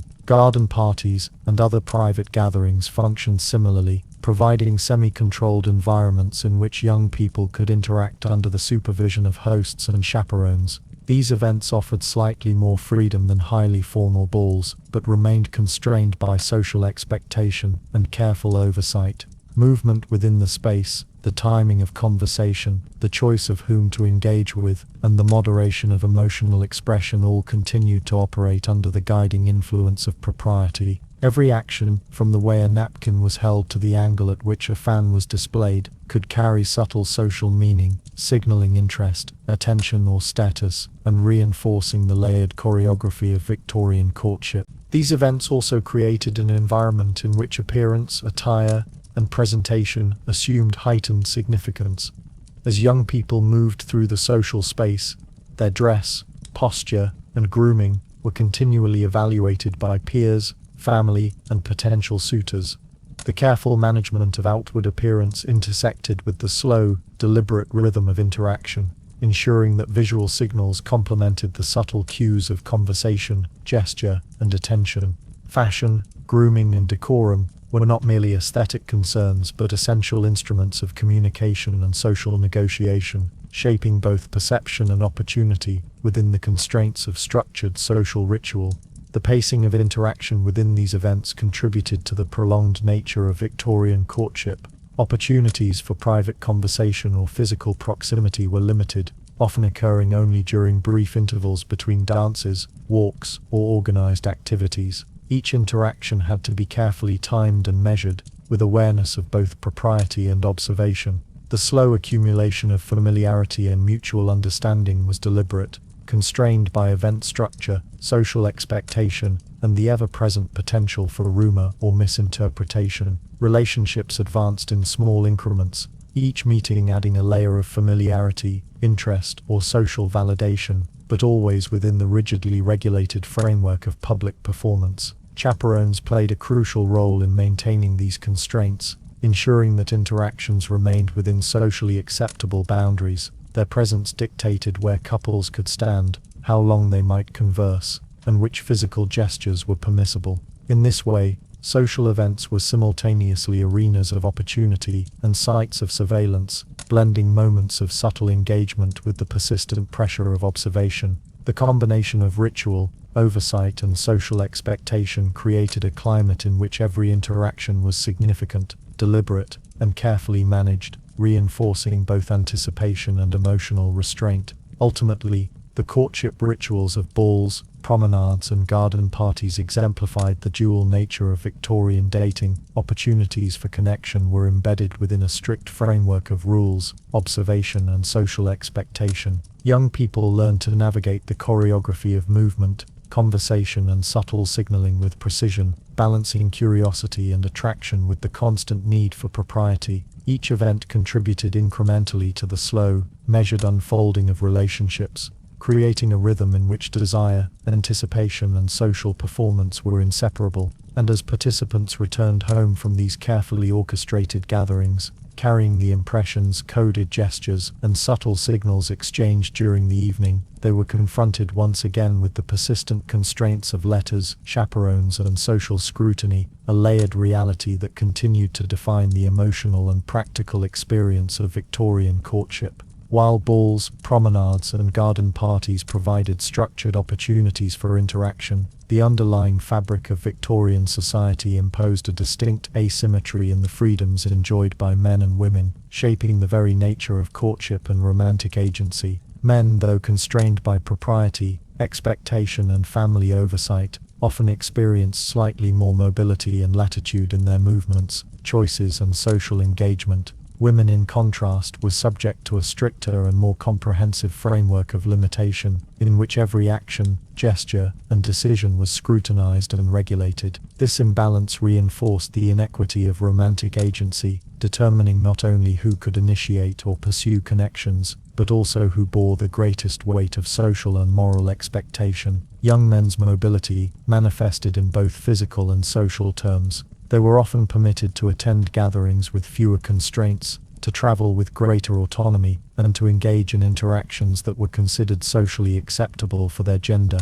They could approach potential partners, express interest in letters, and negotiate attention within the bounds of propriety with somewhat more freedom than their female counterparts. Even when chaperones were present, men were typically afforded a degree of initiative that allowed them to shape the course of interactions, select conversation topics, and signal interest with subtler latitude. Their position within society, as future economic providers and social actors, permitted a cautious extension of personal choice within the structured environment of courtship. Women, in contrast, operated within a much tighter orbit of supervision and restriction. Every movement outside the home or family setting, every choice of attire, every conversation, and every gesture was subject to observation, commentary, and evaluation. Women's presence in social events was often carefully timed and mediated by chaperones or family members, ensuring that exposure to potential suitors occurred within strictly defined parameters. Even seemingly minor actions, such as walking alone, speaking with a male acquaintance, or lingering at a social gathering, could provoke scrutiny or affect reputation. The constraints were designed to preserve moral integrity, maintain family honor, and ensure that romantic engagement followed a socially prescribed rhythm. This unequal freedom had direct implications for agency in courtship. Men could, within certain limits, exercise judgment in whom they pursued, how they expressed interest, and when they initiated interactions. Women, by contrast, were expected to receive attention with modesty, respond cautiously, and moderate their curiosity and interest according to social expectation. Even when women felt genuine attraction or curiosity, the ability to act on these impulses was heavily constrained, leaving them to navigate desire through subtle signals, carefully composed letters, and adherence to decorum. Romantic choice was therefore not symmetrical. Men could pursue within defined limits, while women's responses and participation were subject to greater scrutiny, delay, and social regulation. The asymmetry extended beyond the immediate circumstances of events or gatherings. Women's education, household responsibilities, and restricted mobility reinforced dependency on social and familial structures, further limiting freedom to explore romantic possibilities independently.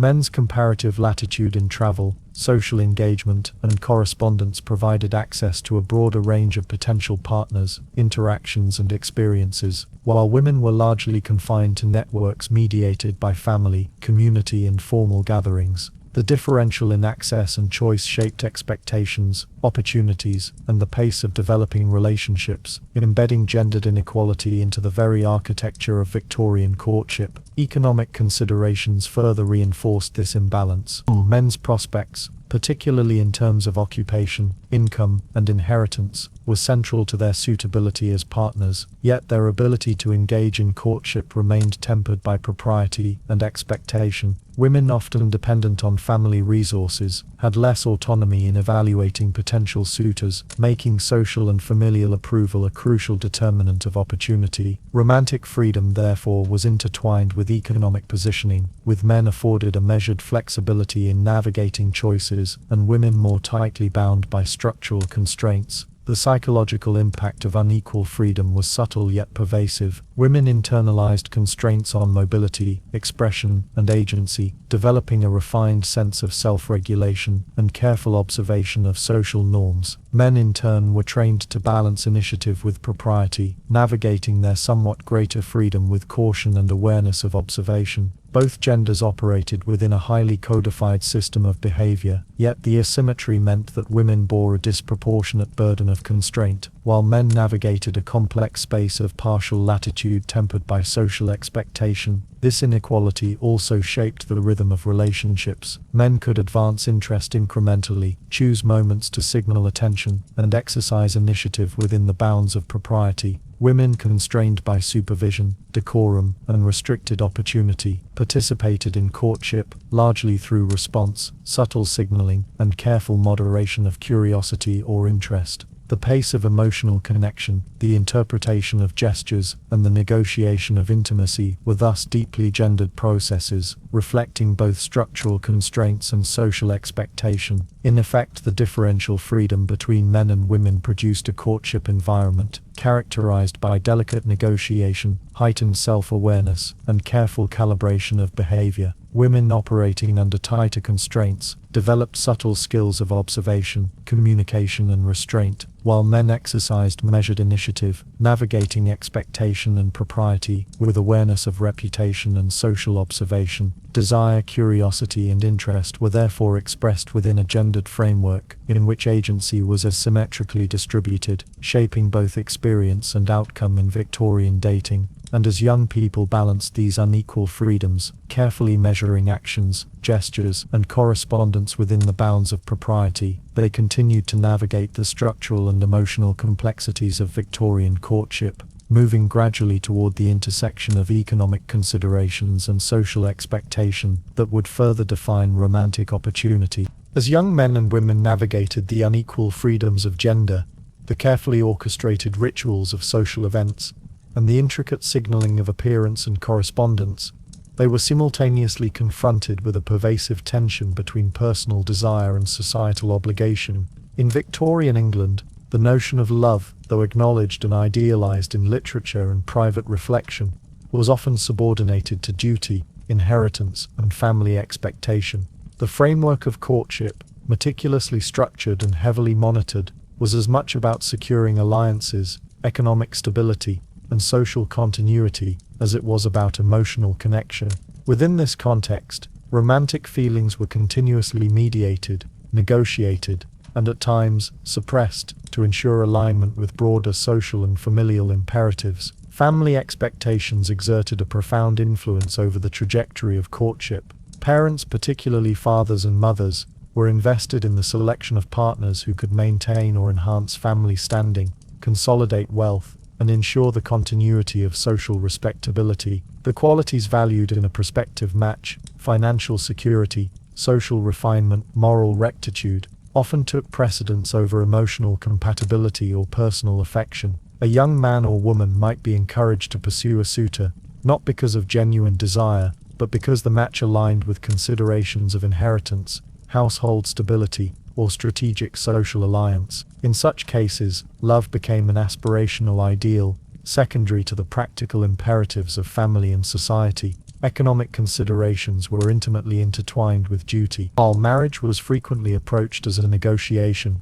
in which financial security, property, and inheritance played pivotal roles. A suitor's wealth, occupation, and capacity to provide were scrutinized alongside temperament, character, and appearance. All young people learn to navigate a landscape in which affection, attraction, and curiosity were always measured against material and social realities. In some cases, the most desirable emotional match might be unattainable due to economic disparity or familial disapproval, reinforcing the primacy of duty over desire. The tension between love and duty was further complicated by social expectation and reputation. Even when emotional attraction existed, the expression of feelings had to be carefully modulated to avoid impropriety or scandal. Letters, gestures, and social interaction were coded with both affection and caution, reflecting a dual consciousness in which desire and propriety were constantly balanced. This balancing act produced a courtship experience in which emotional connection was pursued with subtlety, patience, and discretion, constrained by the awareness that familial and societal judgment could supersede personal inclination. Emotional compromise became a central feature of Victorian dating. Young men and women were required to negotiate their own feelings against the imperatives of duty, often suppressing personal preference in favor of socially sanctioned matches. Even those fortunate enough to find mutual attraction were subject to additional layers of scrutiny, negotiation, and expectation, ensuring that love itself could not exist in isolation from practical, social, or economic considerations. Desire was tempered by prudence, curiosity moderated by propriety, and affection carefully expressed within the framework of responsibility and obligation. The psychological consequences of this dynamic were complex. Individuals learn to manage anticipation, disappointment, and emotional restraint, cultivating patience and discretion as integral components of romantic engagement. Feelings of longing, attraction, or curiosity were often channeled through letters, gestures, and observation, but the expression of these feelings remained contingent on alignment with duty and expectation. Love in this context was simultaneously present and constrained, nurtured within the careful choreography of social, familial, and economic realities. The notion of romantic duty extended beyond immediate family concerns to encompass broader societal expectations. Maintaining reputation, adhering to moral codes, and demonstrating decorum were all integral to the courtship process, reinforcing the idea that personal desire must operate within socially sanctioned boundaries. The individual's private inclinations were continually moderated by an awareness of the implications of behavior, the potential for gossip, and the broader moral landscape of the community. In this way, duty was not merely a family concern but a pervasive social framework shaping every aspect of interaction, expression, and engagement. Within this tension between love and duty, moments of genuine affection, curiosity, or emotional connection were fragile and deeply cherished. When permitted to develop, these connections were often subtle, coded, and mediated through careful gestures, letters, or socially acceptable interactions. The slow unfolding of intimacy, constrained by societal and familial expectation, produced a heightened awareness of emotion, a careful calibration of expression, and a deepened appreciation for the moments in which personal desire could align, however fleetingly, with social acceptability. Ultimately, the Victorian emphasis on duty over love reinforced the broader constraints that defined courtship: slow progression, careful management of appearance and gesture, strict oversight, and the pervasive influence of social and familial structures. Desire existed, curiosity persisted, and affection could emerge, yet each was mediated by a dense web of expectation, prudence, and responsibility. The resulting experience of romance was deliberate, highly structured, and characterized by both anticipation and restraint, reflecting the enduring tension between personal inclination and social obligation.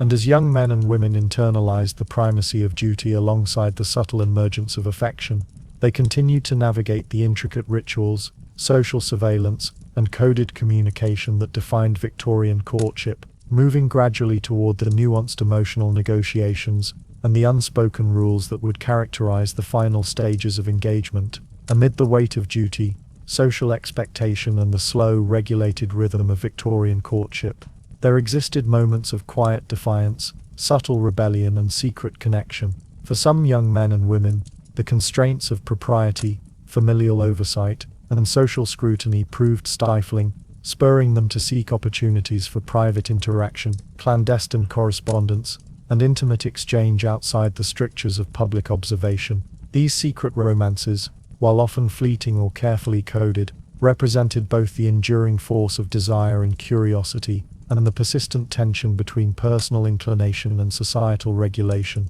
The methods by which young people attempted to circumvent societal rules were varied, ranging from clandestine meetings to coded letters and surreptitious gestures during public gatherings. Lovers might arrange encounters in secluded areas of parks, at the edges of promenades, or in moments when chaperones were momentarily distracted. Letters carried hidden messages, subtle references, and veiled expressions of affection, using language, punctuation, or phrasing that would pass unnoticed by supervising family members yet convey deep emotional meaning to the intended recipient. The ingenuity required for such discreet communication became a subtle form of intellectual and emotional engagement, adding a layer of complexity to the already measured pace of courtship. Despite these strategies, secret romances carried considerable risk. Discovery could provoke intense social censure, familial reprimand, or even the permanent alteration of reputation. Gossip, ever vigilant, could transform minor deviations into scandal,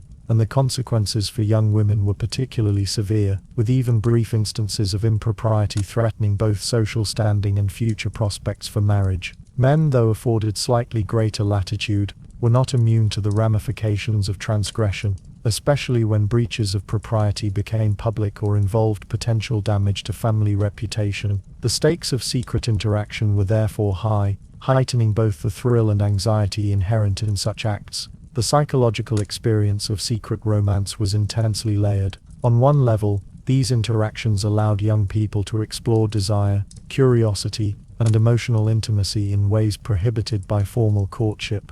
On another, they were underscored by a persistent awareness of observation, consequence, and the fragility of reputation. Each meeting, each letter, each glance was suffused with the thrill of risk and the careful negotiation of social boundaries. Young people learned to balance emotional expression with discretion, crafting gestures, words and actions that could convey depth of feeling without exposing themselves to censure or scandal. The tension inherent in secret relationships often intensified emotional experience. Love, desire, and curiosity were heightened by constraint, distance, and the need for subtlety.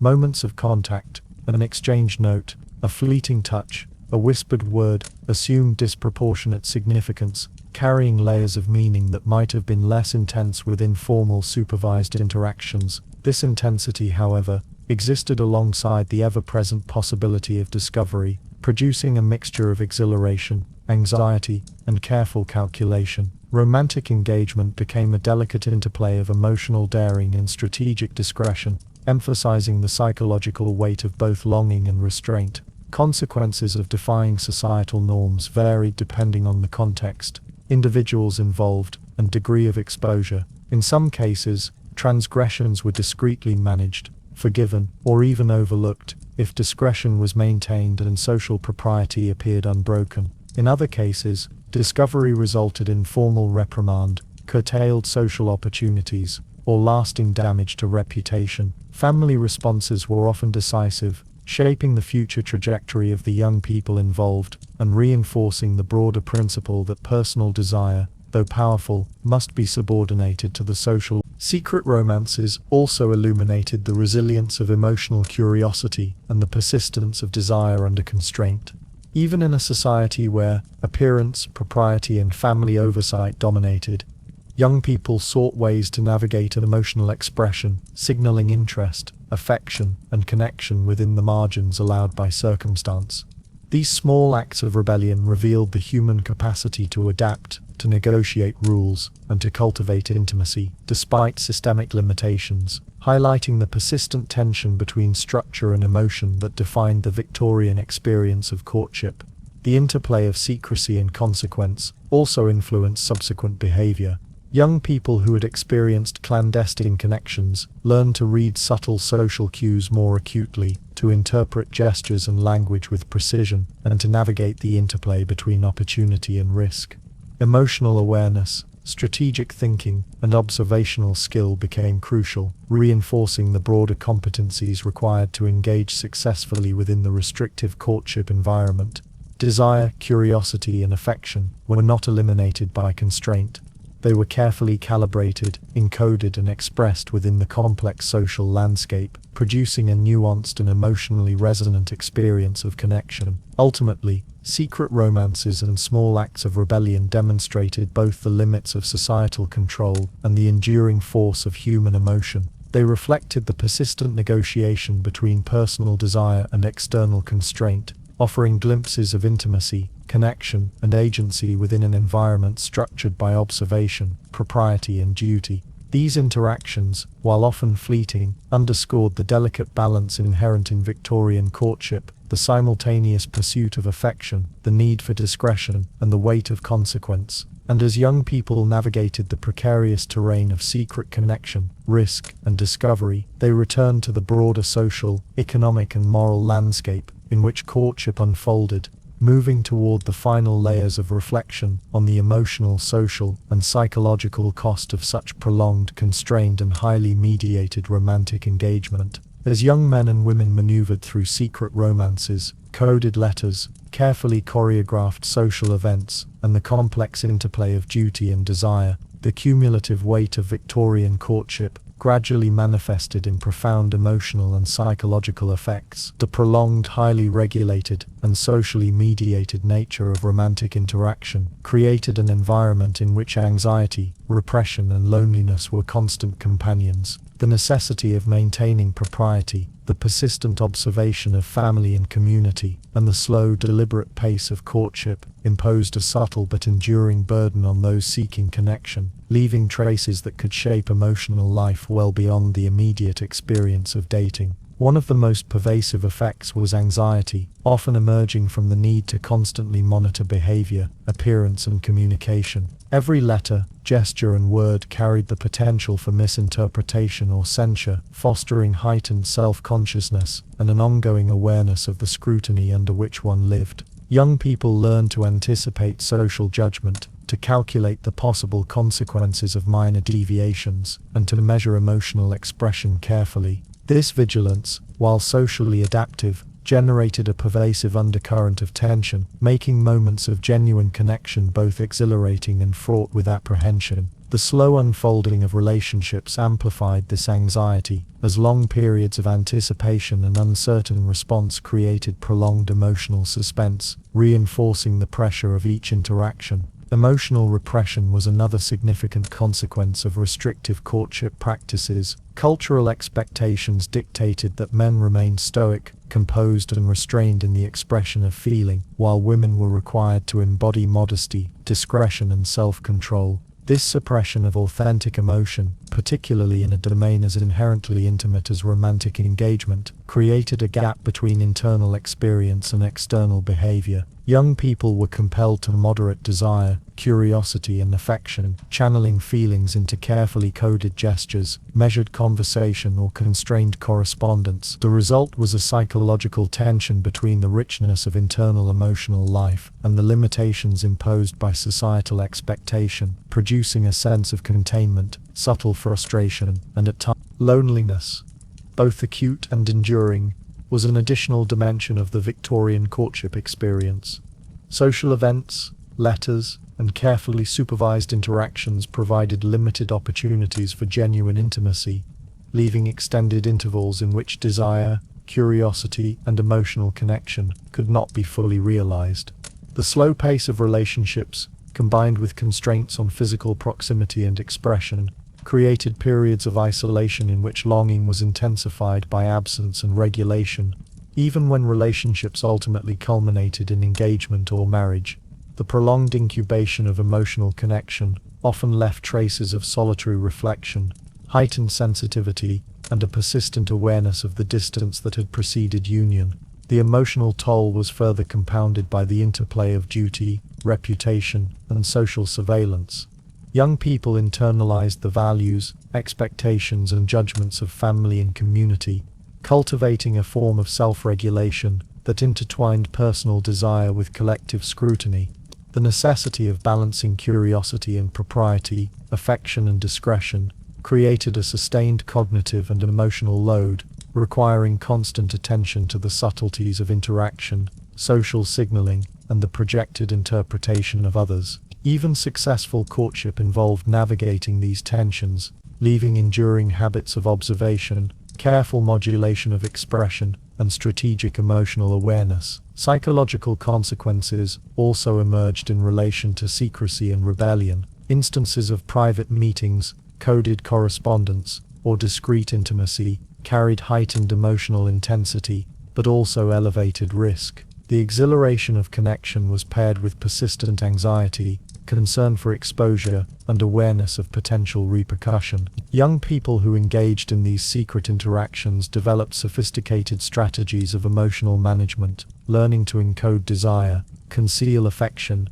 and anticipate observation. The combination of thrill, anticipation, and risk heightened sensitivity to social and emotional cues, reinforcing both skill and vigilance in navigating romantic engagement. Cumulatively, these factors, anxiety, repression, loneliness, and vigilance, produced a distinctive emotional landscape characteristic of Victorian dating. Individuals were simultaneously attentive, restrained, and emotionally active, experiencing desire and connection within a matrix of social, moral, and familial expectation. The long-term impact often included heightened self-awareness, refined interpretive skills, and a nuanced understanding of social dynamics, yet it could also leave traces of lingering inhibition, cautiousness, and a deep awareness of social consequence that extended beyond courtship itself. In essence, the emotional toll of Victorian dating reflected the broader structure of society: slow, deliberate, highly regulated, and deeply attentive to observation and propriety. Desire and affection were present, yet constrained. Curiosity was cultivated, yet moderated, and the pursuit of connection was entwined with obligation, expectation, and reputation. The interplay of these forces created a psychological environment in which emotional life was simultaneously rich and circumscribed, intense yet measured, private yet continuously conscious of observation. As young men and women navigated the final stages of courtship, moving toward engagement or marriage, they carried with them the cumulative experience of anticipation, restraint, longing, and vigilance. The emotional landscape of Victorian dating, forged through years of careful attention, measured interaction, and subtle negotiation, shaped not only the immediate experience of romantic engagement, but also the enduring patterns of emotional awareness, sensitivity, and strategic expression that would influence the course of adult life. And as these layers of experience converged, the final dimension of Victorian courtship, reflection on the long-term consequences of these constraints, and the enduring imprint on social, emotional, and relational life, emerged as the concluding chapter in the story of love, desire, and obligation in this highly structured society. As the intricate web of Victorian courtship comes into view in its entirety, it becomes evident that the practices, expectations, and constraints that governed romantic interaction in the 19th century stand in stark contrast to the freedoms and informalities of modern dating. Whereas today, individuals might meet spontaneously, communicate freely across distance, or express desire openly, and with little interference, the young men and women of Victorian England navigated a labyrinth of rules, observation, and societal obligation, where every gesture, conversation, and letter carried weight far beyond its immediate context. This reflection invites both historical understanding and quiet contemplation, allowing us to recognize not only the peculiarities of the past, but also the profound human emotions that persisted within it. Victorian dating, with its prolonged courtship, restricted mobility, and layered supervision, was characterized by a deliberate and highly coded rhythm. Social gatherings were choreographed, letters scrutinized, and public behavior continually monitored, creating a world in which personal desire had to operate within an intricate framework of propriety. In contrast, contemporary practices often permit choice, spontaneity, and direct emotional expression, freeing individuals from the omnipresent oversight of family, neighbors, and society at large. The difference highlights not only the evolution of social norms, but also the ways in which technological, cultural, and legal changes have transformed the negotiation of intimacy, attraction, and connection. One of the most striking contrasts lies in the role of gendered freedom. Victorian men enjoyed marginally greater liberty in courtship, while women faced substantial constraints, navigating mobility, expression, and social interaction with caution. Today, while gendered expectations continue to influence social behavior, the asymmetry is far less rigid, allowing a broader spectrum of agency, choice, and autonomy. The Victorian expectation that women act primarily as the recipients of attention, mediated by family and social rules,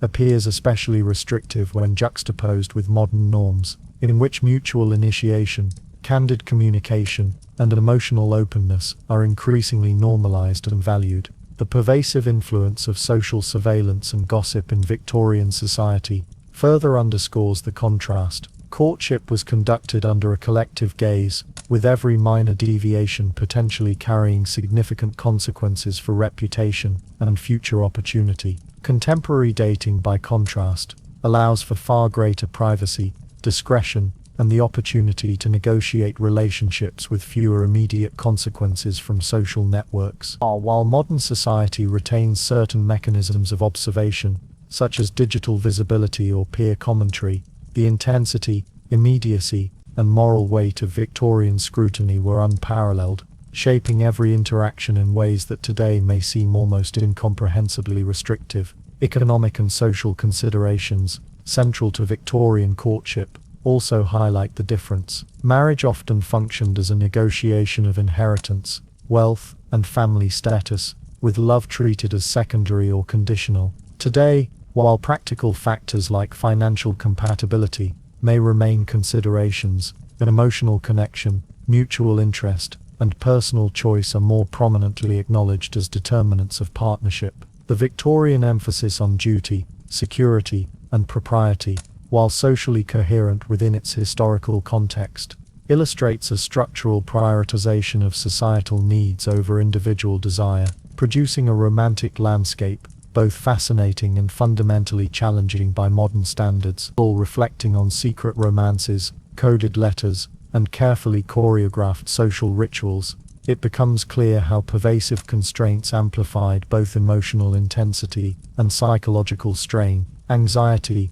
repression, and loneliness were not incidental but integral to the experience of Victorian courtship. In contrast, contemporary courtship, while not free of stress or uncertainty, generally allows for more direct emotional expression, quicker feedback, and the possibility of private connection without constant social mediation. The contrast accentuates the extraordinary patience, subtlety, and restraint demanded of young people in Victorian society, as well as the quiet resilience and ingenuity with which they pursued desire under such limitations. The cumulative reflection on these practices invites a nuanced appreciation of the human experience beneath the rigid social framework.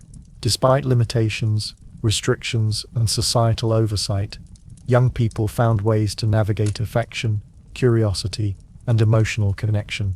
They wrote letters, danced in balls, exchanged glances under watchful eyes, and occasionally rebelled in subtle acts of secret intimacy. These gestures, often small and fleeting, reveal the persistence of desire, the ingenuity of adaptation, and the endurance of emotional life, even under the most constrained conditions. From a modern perspective, the entire system may appear cumbersome, overly formal, or even absurd. The prolonged courtships, omnipresent chaperones, rigid letter-writing etiquette, and intense surveillance could seem excessive, restricting natural curiosity and spontaneous connection. Yet, within this restrictive structure, there was a careful cultivation of social skill, emotional awareness, and strategic engagement. The historical lens allows us to recognize both the severity of constraint and the creativity, patience, and emotional resilience of those navigating it, offering insight into how human connection can endure and adapt,